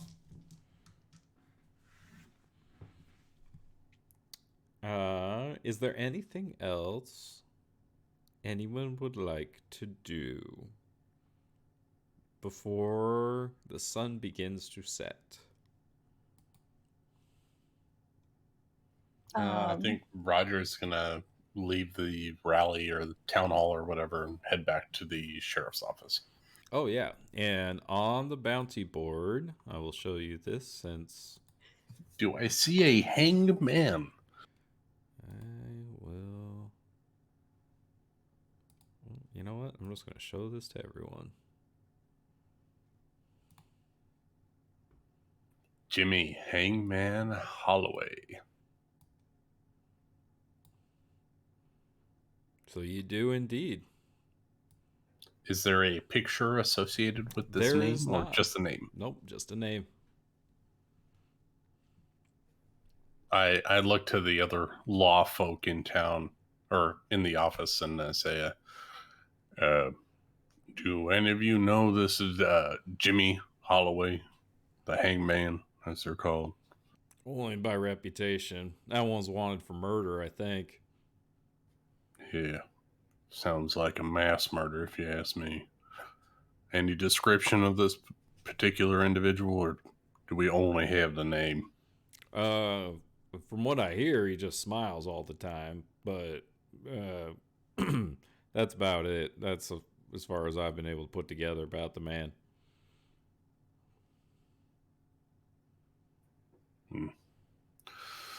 All right. Thank you for your input. If any more information comes out about this particular individual, please let me know. Sure. I want to make sure that Daniel Webster gets back to Rebecca and explains about the arrangements for this evening. Yeah. So after the speech, the people start clearing out, and you find your way back over to Maverick and Rebecca. Well, I just think that went wonderfully well, don't you? I believe so, yeah. We have a couple of voters who want to vote for us, who want to vote for Maverick. Maverick, great job, by the way, and she'll give him a huge slap on the back. Thank you. Thank you. Yeah, it, just kind of spoke from my heart. Well, that's the best way to do it. Miss Rebecca, can I steal you for just one moment, please? Yeah, sure. So, I turned in the paperwork at the office like you asked me to. Yeah, and what else? Did you talk to her? What'd she say? What'd she I- say about me? Well, I got the distinct impression that she was most curious to find out more about you. And I Like took the what? liberty of informing her that you had mentioned to me that you were intending to offer a dinner to her this evening at your home. I did? Well, you did. At least you meant to. Yes. Wait. Did you. Wait, are you saying that she's going over to the Soul Tether and. Is she. with me? This evening, she will be your guest for a private dinner. And by the way she was blushing, I have to suspect that she is most eager to meet you privately. On her non-scarred side of her face, you could see like she's really blushing, turning as red as a potato. Oh, she did. Well, that's exciting. That's exciting. But I have guard duty with Maverick, and I mean, y'all wouldn't miss me, right? I mean, Fox is going to be there. You're going to be there, And right? Alice will be there. I think we'll be just fine. Right. Of course. Yeah. No, I'm. And just for the record, if you don't care, I think it would be best if you didn't tell folks that I'm also Scratch. This other identity can be handy sometimes, but doesn't help people know it's me. Wait a minute, you're Scratch. I'm fucking with you. Of course, yeah, she'll know. She'll know. Yeah, you were there when he changed. Yeah, so yeah. No, I still love. Now, the whether you idea remember that, it I is love the entirely idea different. that she might have forgotten. Wait a minute, you're Scratch. Who's Oh. Scratch? I don't. But didn't you just say that you were? Oh, okay. I get what you're pulling. I get what you're pulling, Daniel. You're really scratching that, aren't you? But no, thank you so much for this. I mean, I've been kind of looking after her while I was in town. You know, not being like a stalker kind of person, but she's very pretty, and I finally got the chance to talk to her. I just didn't know that she was a register. Thank you. But like, you'll watch over Maverick, right? I will. Now, I would suggest that you get yourself back to the theater because she's expecting dinner.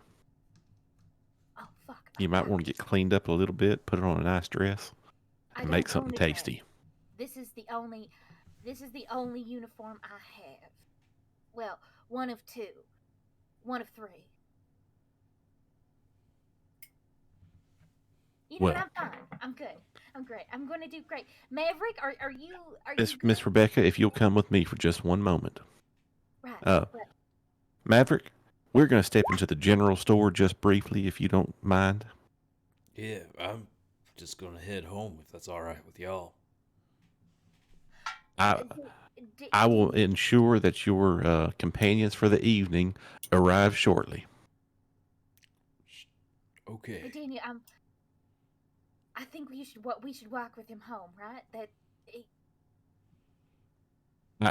Miss Rebecca, I need you to come with me, please. Right. Maverick, you stay here in a group of people, maybe 6 feet away. That's not stabbing distance. 5 foot square around. Be careful, strangers. Yeah, I think I see Alice. I'm just gonna go grab her and head home. All right. You be careful. Okay. Good job today. So, Daniel drags Rebecca into the general store, and he's fairly confident that there will be at least one, pre-fitted dress in there. There's not going to be a variety of styles or anything, but something that, is in the style of the city that is available. And he's going to buy that for her. Aw, that's good too because I don't have a lot of money. Okay, I believe. Yep. So let me introduce you to Mr. Bill Higgum, the owner of the general store.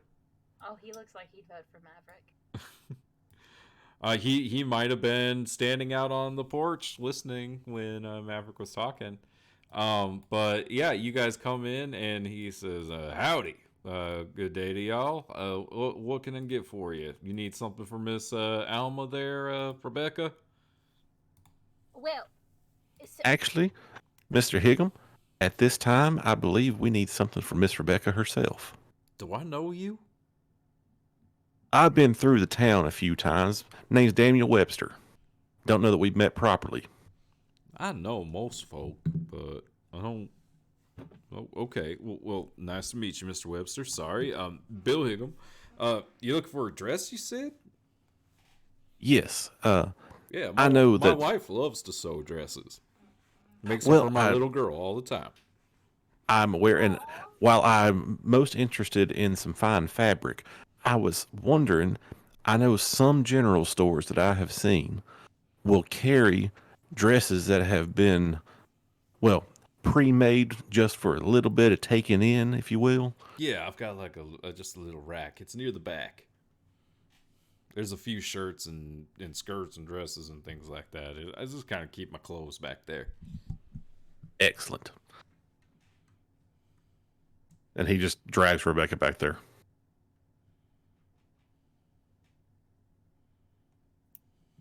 Well, Miss Rebecca, which of these patterns do you like the most? I think the gingham would look mighty fetching on you. Wait, the gingham? Yes. I, Oh. I don't know what the gingham. It's a pattern, I think. Okay, I don't. Just don't know. type gingham dress in Google. Okay, thank you. Sorry.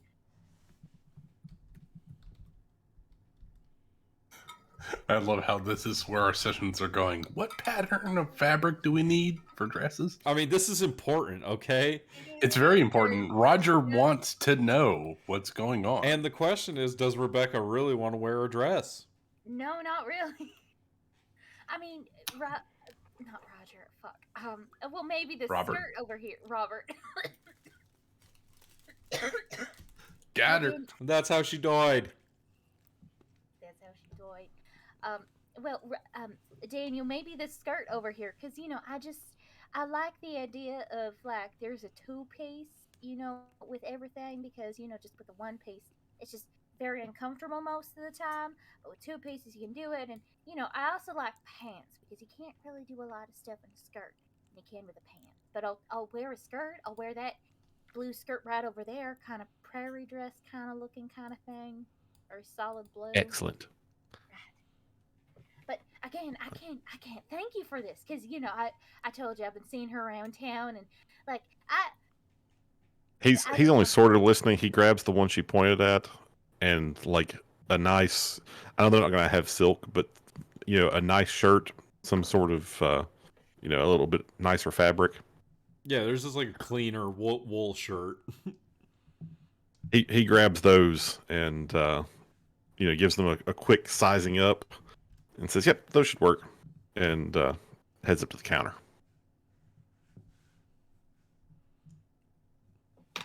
All right. Well, all of that would be about 2 gold pieces. I appreciate that. And I saw you've got the fabric racks over there. I'd like to reserve about, let's say, 18 yards of fabric in that blue there. Okay. I don't need those right now, but I'll send somebody by to pick them up maybe in a day or two. All right. I'll try not to sell that one. Much appreciated. Oh, and Bill, just wondering. I mean, just wondering there, Your Honor. What did you call me? Bill, sorry. Your Honor. No, I succeeded. you did. You asked. I know how it feels. Bill, I'm just wondering. I think I saw you out there listen to Maverick, so I'm just wondering if you're going to be voting on insert date here, preferably in Maverick's place. Preferably writing down Maverick's name. I reckon I like that speech he gave, and if he can really do something about the violence in town, I'd be happy to see it. Definitely don't think Mr. Sir making any of those kinds of promises. No, he ain't, and I have been hearing a rumor that he's the one causing the violence. That's dangerous talk there, Miss Rebecca. Be careful. Well, if there's one thing the Maverick campaign isn't, is that we're not afraid of Mr. Sir. I see that. And who knows? Maybe that will start reflecting in the people. I think so too. Well, it was nice talking with you, Bill. You have a nice day. And does Rebecca know Bill? Yeah, you because Alma makes you run errands over here, so you've seen him before. Okay, so she knows that he has a family and shit. Oh yeah. Yeah, and we'll say hi to your wife and, to your little girl, right? Yeah. And your little girl. Yeah, I will, ma'am. Thank you, and pleasure to meet you, Mr. Webster. Nice to meet you too. Now, Rebecca, you need to take these things, get them back to the theater, okay? Right, of course. And remember, clean yourself up, make something nice. Right, of course. Yeah, I can make stuff. Of course I can. I will see you later, Daniel. Excellent. Oh, and just Maverick. remember. What? Maverick went up the hill Yeah, okay. towards Alice. Yeah. And remember to watch over Maverick, okay? Sleep in shifts, but not using fucking what's her face? Alice. Make sure that she gets enough sleep too, because she's also a child, a little 5-year-old baby. We'll take care of it. You go have a good night. Right. I'll come in later in the night, okay? I promise I'll be back. And he's already walking off. And make sure he reads the cue cards I set up for him. And make sure that he also gets some good night's sleep too. And Miss Rebecca, I can't hear you I on your way to the theater. I It's know. it's weird. Your voice is just so distorted. Oh no. Shit. Sorry, going through a tunnel. I'm losing you. But just watch over Maverick. All right, and I think that's where we're going to end the session. So that What? We got 45 minutes. We got 45 minutes. Well, I want the others to be here for the next part. Roger's got shit to do. What has Roger got to do? I got a date. He's got some sewing and he's got some talking. Well, he's got no time to do that stuff unless the people he wants to talk to are at the sheriff's office. Martial law? Sure, if you want to talk to him. Yeah, I he's been trying to get a moment with the good Judge Law.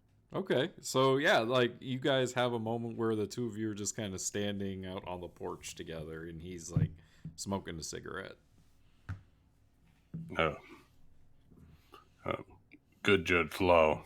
I know I was telling you about Grant Knight, the boxer who buried the body outside the Soul Theater. It wasn't as subtle as you thought it was. No, I'm not very good at talking to people about things that I've done in my past. Yeah, about that. From what it appears to me, and from what the story you told me,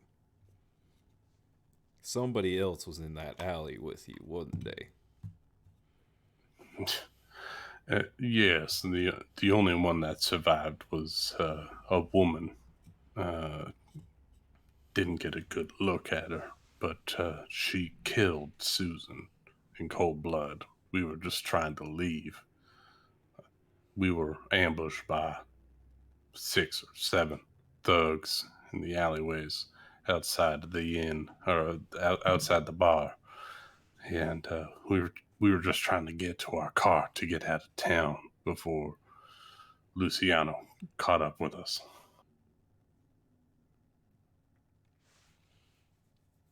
Luciano, huh? What did he want? I was fighting for him. I'm Grant, the Halter Knight. That was my fighting name. My birth name is Roger Smith. But I was expected to throw that fight that night, but my pride got the better of me, and I decided that I wanted to go out on my terms. And when I didn't, he sent what I presume a bounty hunter and a hit squad after me, and Susan, and she didn't make it out alive.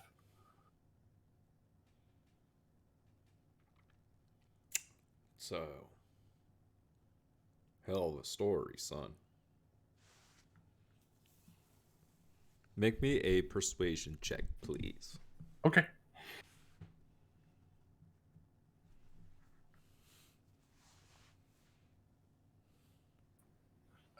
Persuasion.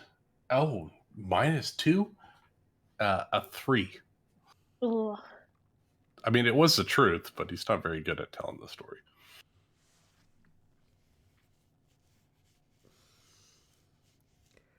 So you don't know who. See, the problem is that Susan's family is looking for what happened to her. I have that answer.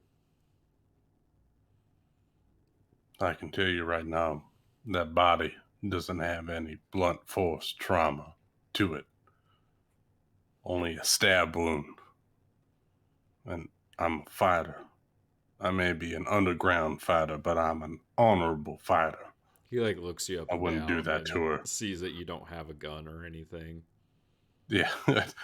I have a boot knife and that's it, but it's... I've been fighting for 30 years. Sir, I take pride in my craft, but I wouldn't kill her. I loved Susan.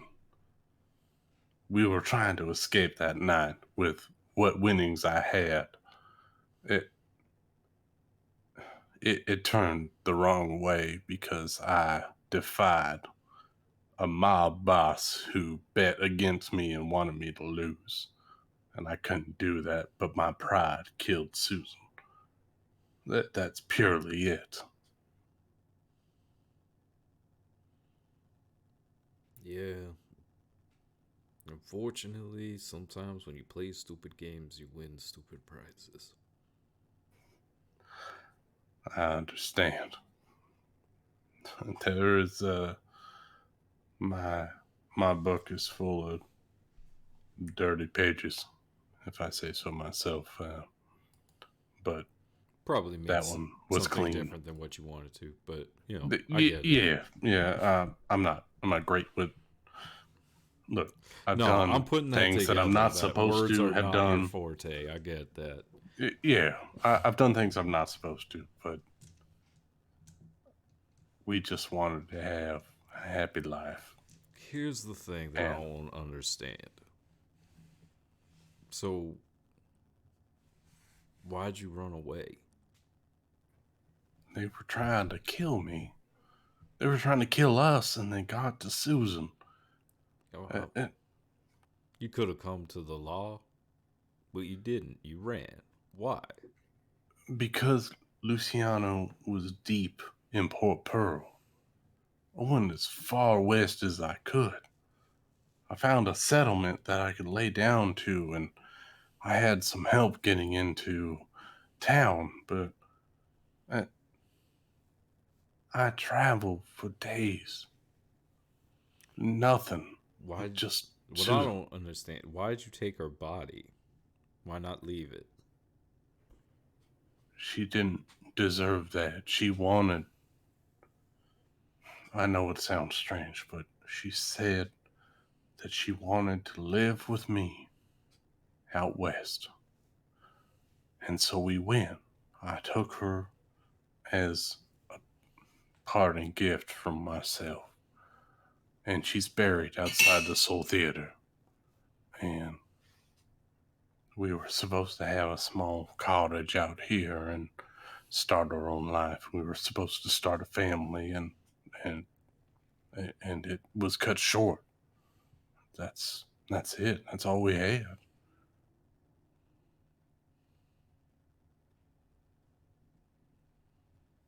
I understand that by the law, certain things can be stretched or read in different ways about what happened that night, but I tried to do right by Susan and make sure that she wasn't picked clean by some thugs in an alley. and I wanted her to be brought to a peaceful place and buried close to me, because I believe that we had a connection and that we were supposed to spend our time together.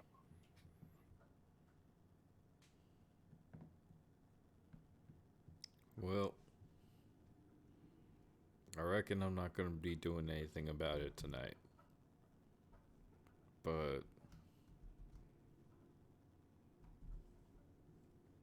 if I see you go running, I'm going to know you're guilty. And he's going to head back inside. And he'll call out as martial law heads inside. I ain't heading anywhere. That little girl, Alice, it's the only thing I have to hold on to. And I have to protect her. And quite frankly, Mr. Law, you're my best chance of making sure she's safe. And so I have to protect you too. And he kind of sits at the front door, back in a chair or rocking chair or whatever, and sits at the entrance to the sheriff's office. Okay. Any other conversations that want to take place? I wanna go on, Yes. like, a date. Summer, Please, go everyone, get your backstory in. I love it. ahead. Yeah, Summer, go ahead. Alice just wants to talk with Maverick. Okay, yeah, he comes up the hill and he's like, "Hey, kiddo, how you doing?" Good. I talked with the other kids and I played with them. How was it? The boys got upset because I beat them at their game. Boys will be like that sometimes. Well, good job. Proud of you. You should always try to beat them. Don't let them win just for fun. Like, don't just let them win. They gotta earn it. Keep beating them.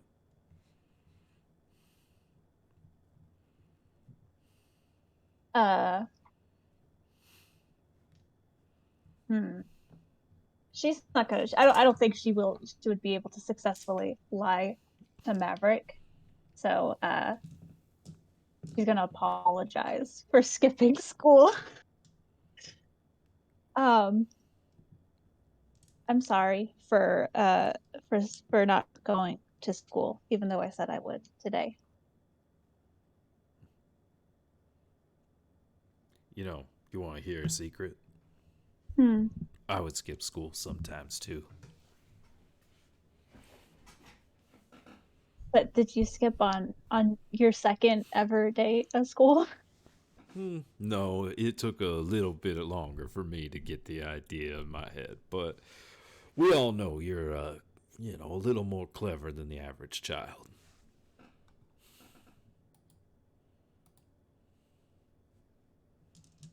You're not angry? Oh. What's there to be angry about? You didn't want to go, right? No, but I lied about it. Yeah. I lied to Roger, and then I lied to him even more, saying that I was actually there when some man, I don't know who he was, said that you guys walked past the school and didn't see me. So I lied and said that I was there, and he Yeah. believed me. I didn't know who that Daniel Webster guy is either. Never seen him before. He said he was a friend of Becca's. Yeah. That's what he told me too. Anyways. I mean, kiddo, like, I think what you're saying is that you feel bad about lying. Yeah, I don't like lying. Then why'd you do it?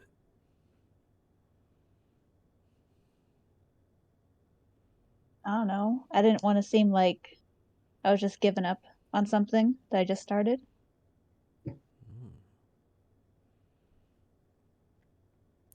Do you feel like you gave up on it? Kind of. But I told one of the girls in the school that I would be there tomorrow. So I'll actually go tomorrow. Then it doesn't sound like you failed at anything. But, maybe you should apologize to Roger and you should tell him what you told me. Probably make you feel better. Yeah, I'll tell him tomorrow if he walks me to school again. What'd you do with your time off? I visited Blythe. You went all the way out to the Heart Ranch? Yeah, it wasn't that far. I've walked longer before. Yeah. Yeah, you have. You're an amazing little kid, Alice. Uh, hey, if you need anything, just, let me know, okay? I don't know much about kids, so you're gonna have to help me on this one. Like, do you need anything?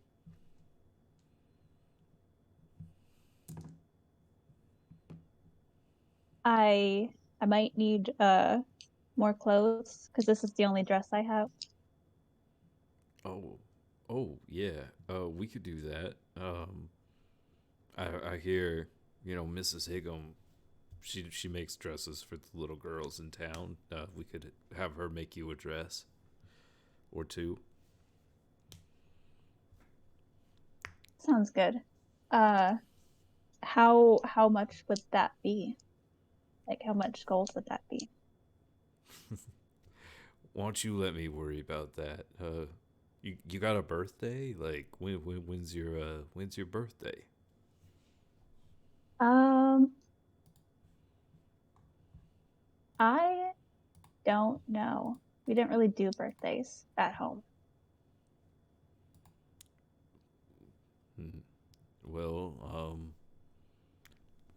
what do you got like a favorite time of the year? You got a favorite like or day, out of the year that like matters to you? Mm, I like the winter because the snow is really nice. Well, it's winter right now. Why don't we get you a birthday present? So, don't you worry about it. How much it costs.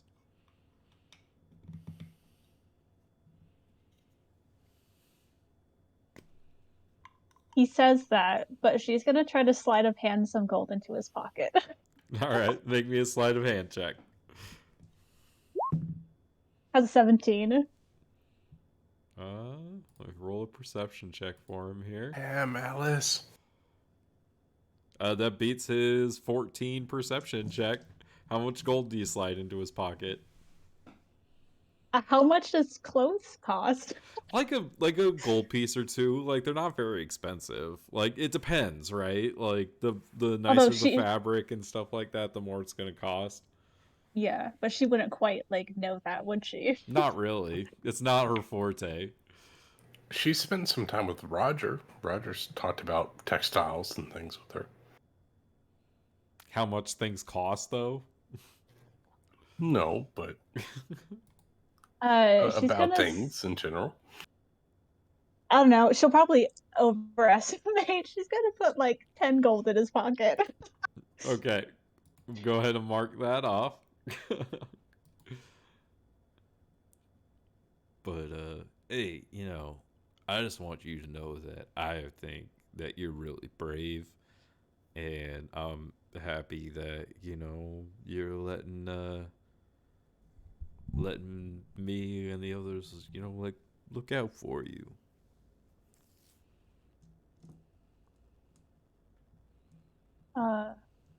I'm glad that I have you guys. Because I learned from like walking from the Blackwall forest to here. Being lonely sucks. It really does. Hey, I'm happy to have you two. And, hey, I'm happy to know that you're happy. And that we're doing an okay job. You want to get some food? Yeah, let's get some food. And the two of you head on up to the house. Scratch heads to the blacksmith shop, changes back to his regular form, and then is gonna do some more shopping for Fox. Is that what he said? Yep. He saw a pattern of cloth in the shop that he thought Fox would really like. Okay. So he went back to go get it. All right, and then you head up to Fox's cart. No, then he heads to the mayor's house. He's Got at it. guard duty. Right. Okay, so but basically the idea is gonna be Scratch, Maverick, Alice, and Fox at the manor, and Rebecca's gonna be at the Soul Theater, and then everyone else is gonna be at the sheriff's office, right? Yeah, Valron and Roger are at the sheriff's office. All right. Well, that's where I would like to end it, so I can prep the evening and have that be something that everyone can be here for. That was fun. That was fun. I had stuff for everyone else, but they never showed up, so that's why I was like, I'm a little short on material for this. So thanks for filling that space there, y'all. Well, when you ask us to roleplay, one of our characters is going to start up a relationship. I mean, Romance ensues. I thought Romance that ensues. was probably my favorite part of the episode. Honestly, I was just like, oh my gosh, like it was just in the moment. You were just like instantly, you're like that person, yes. Laser focus.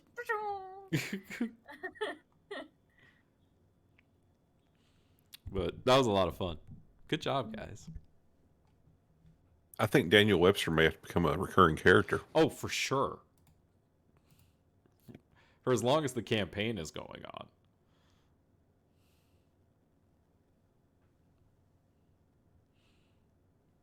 You know, Summer, I did have a whole thing about what you were going to learn in school, and I get to save it for another day. There you go.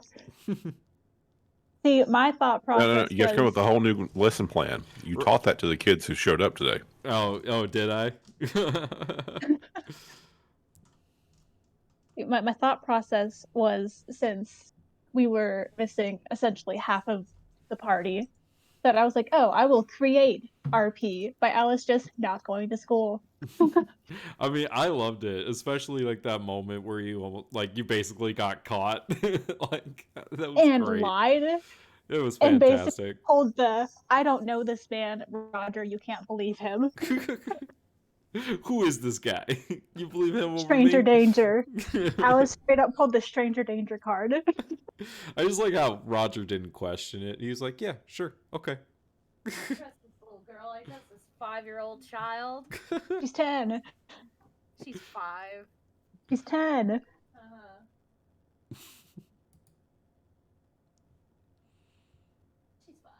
She's 5. Now, who are we supposed to believe?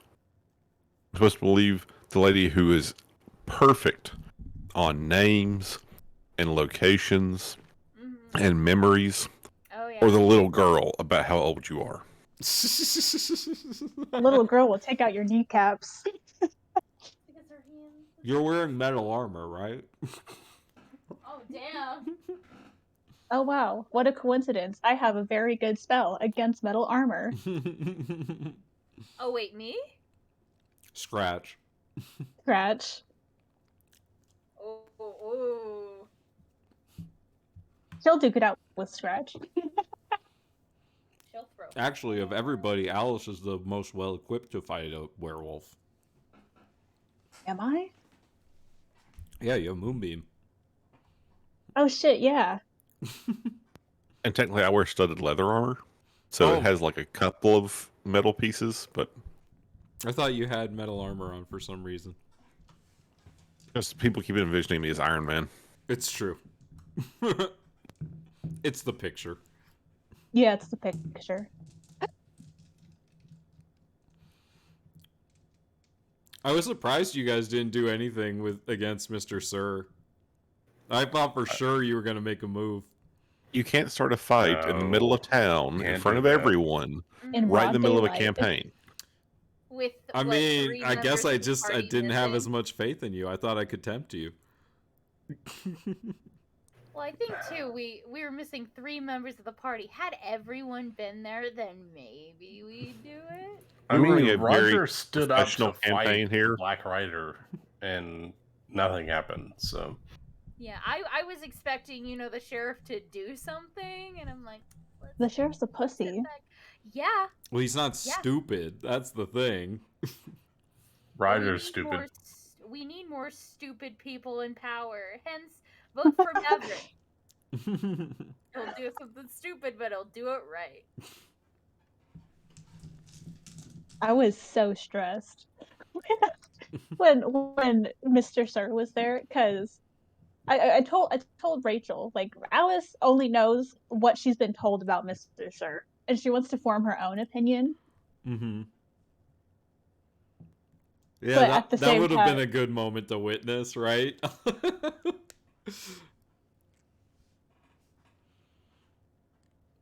because I feel like Mr. Sir and definitely the Black Rider would definitely be some people that she would actually be scared of, and she's not scared of much. It's possible. I mean, I'm pretty sure Rebecca almost shit her pants. No, I think she's. I think she's. No. No. Another advantage to skirts. People get to see that I shit my pants. I'd like to keep that a secret. That's why you wear armor under your clothes, duh. Mhm. Be smart, like Alice, who wears leather armor under her dress at all times. No, but I really wish I could have asked Roger to maybe hold her by her armpits and maybe bring her eye level to Mr. Sir. Or just someone strong enough to pick her up by her armpits so that way she can make direct eye contact with her, and that was something I was hoping to do. Just never got around to it. And also the Black Rider was there and it didn't seem appropriate. But Mr. Sir's 6'3"? Yeah, he's really tall. Yeah. Damn it. How tall is Maverick? Maverick's not very tall. He's like 5'7". He's kind of a Damn it. short dude. Okay, well, at least he's not looking down on people. He's a man of the people. He looks them in the eye, unlike Mr. Sir, who looks down. Boom. There we go. Boom.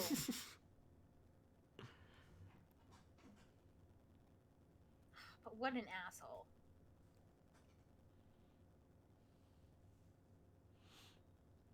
Will we know how well the campaign is doing?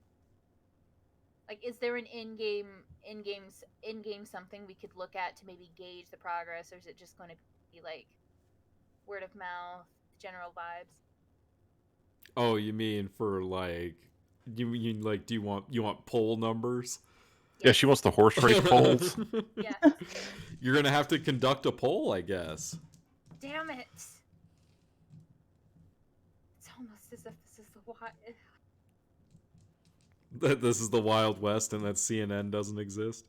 Yeah, damn it!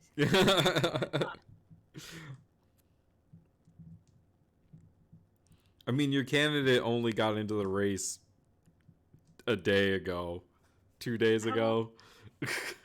How long has Mr. Sir been throwing his hat into the ring? Oh, you don't know. You were out of town. So at least a week. Mayor's only been dead like 2 weeks. Yeah. It hasn't Yeah. been very long. He is still warm. Ugh. I hope he's not still warm. We buried him. Oh, fuck. The barrel of the gun that shot him is still warm. Probably because the owner has killed other people in the meantime. You don't know that. I don't know, man's shady Yeah. and a murderer. So Kill. Who'd he kill? I mean, you guys really shouldn't be judging murderers in this group. I think we can. We haven't killed anyone. Alice has only killed in self-defense. Oh, I've killed a lot of people. Scratch is a murderer. Roger's a murderer. Valron's Roger, a murderer. self-defense. Thank you very Let's much. spice it up. Scratch was a soldier. Okay, There we fine. go. Valron's a murderer. Yeah, but Valrun killed in self-defense. This wasn't cold-blooded murder. We all had reasons for murdering people. Well, what do we call it when he killed Blythe? That was just unfortunate. That wasn't murder. That was an accident. That was the thing I meant to ask. That was That was manslaughter in the 3rd degree. Yeah, it was negligence. What, Nick? No, it's not negligence. I don't know.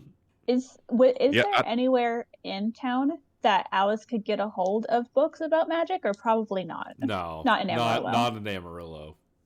Not even like at the church, which I know that's a stretch, but like I mean, they would have books on like religion and like maybe like some clerical magic. Maybe. But odds aren't great. What, you mean the church isn't going to have books on druidism? No, come on. Not the Church of the Sovereign Host. I mean, and definitely not the type of cleric magic that she's looking for. No, not that powerful. I feel like that's a bit sacrilegious. druids were like famously, rigorous about publishing their works. Right? Like, everyone read that book. The fact that You know, the book. The book. Yeah, you can be a druid too. Right. Which was the follow-up to the really successful You Can Be a Druid. Yeah, Druids for Dummies. That's my favorite. See, that one, it was weird. They just condensed it down. They left out so much good stuff. They only touched on super basic druidic circles, not even the fun ones. Right? Yeah. It's like there's nothing in there but the Circle of the Sands. I mean, Yeah. come on. It's like all Circle of the Moon. And you get a little bit of like Circle of the Wild.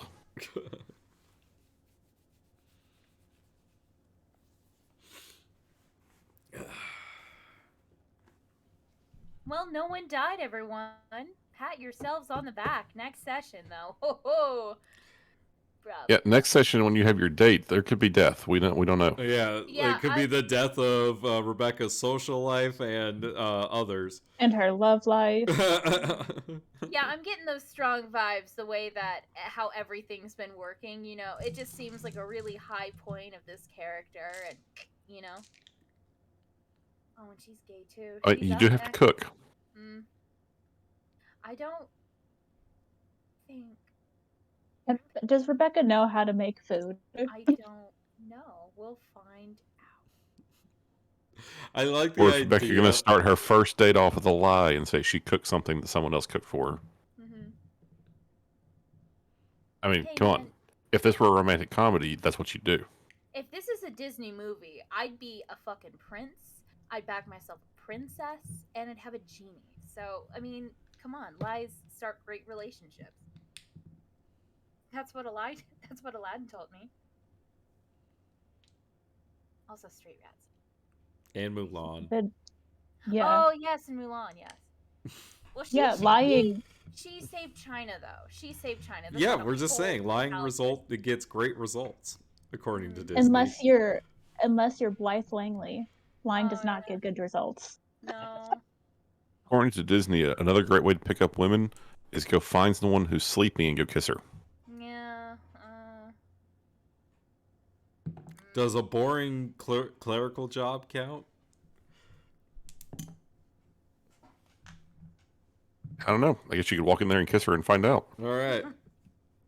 I mean, it's definitely for the par, because, you know, she was complaining about how her dad was trying to, you know, urge her to marry somebody. It's so true.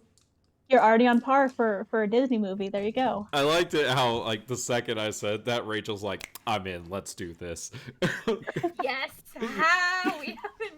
We haven't had enough romance into this campaign yet. Yeah, all I'd your just loved like to ones point have out- died. I mean, I know we were going for this because this one was going to be more RP based, but we have two very divergent versions of D&D going now.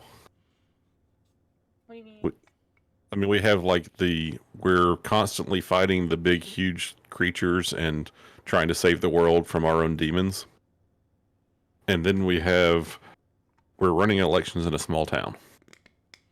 Yep. We have an actual child, and she just did school. Yep. Well, keep in mind though, we are still if this was an RPG, we are still at the hey, go save grandma's cat. We're not at hey, let's go kill God. So I mean, you guys True. went to another plane of, you went to another dimension basically, and And Yeah, we didn't kill anybody. And we had 0 fights. well, we had no, one there was a fight. fight. No, we had one fight. You And guys we didn't pick won. any fights. I in had any 0 one. fights. Yeah, you guys didn't pick Thank any fights God. in that one. You Mhm. could have. You And could it have was- fought the bear. You could have fought a bunch of things, but you chose not. You could have, but Alice would have been disappointed. No, we can't disappoint the child. It's like Rafal disappointed, but worse. That's true. Oh yeah. Actually, at some point, we're going to have to disappoint the child just to teach her how real life works. Yeah. Yeah, Life's full because of that disappointments, child dude. hasn't had Yep. enough Oh, doses yeah, of she real has- life. Yeah, She has see? no idea how it works. No idea. No. Exactly. It's like being orphaned and then losing your brother. Yeah, like her life has just been That's- too good up to this point. It's Exactly. It has been fucking perfect. a walk in the park for her. Mm-hmm. First world So problems, easy. you know? Yeah. Just, completely Definitely. sheltered life. Mm-hmm. All right, guys. I'm going to call it a night. Yeah. Well, thanks for Night then. playing, everyone. Sorry that I didn't quite go the whole time, but I'm upset. it Oh. would have been a little easier if I had 3 other people here. I'm kidding, of course. I'm excited for next week, though. Whew, the drama. I'm so excited for Misthaven. Oh yeah. All right. Night, everybody. Yep. Night. Later, everyone. Later.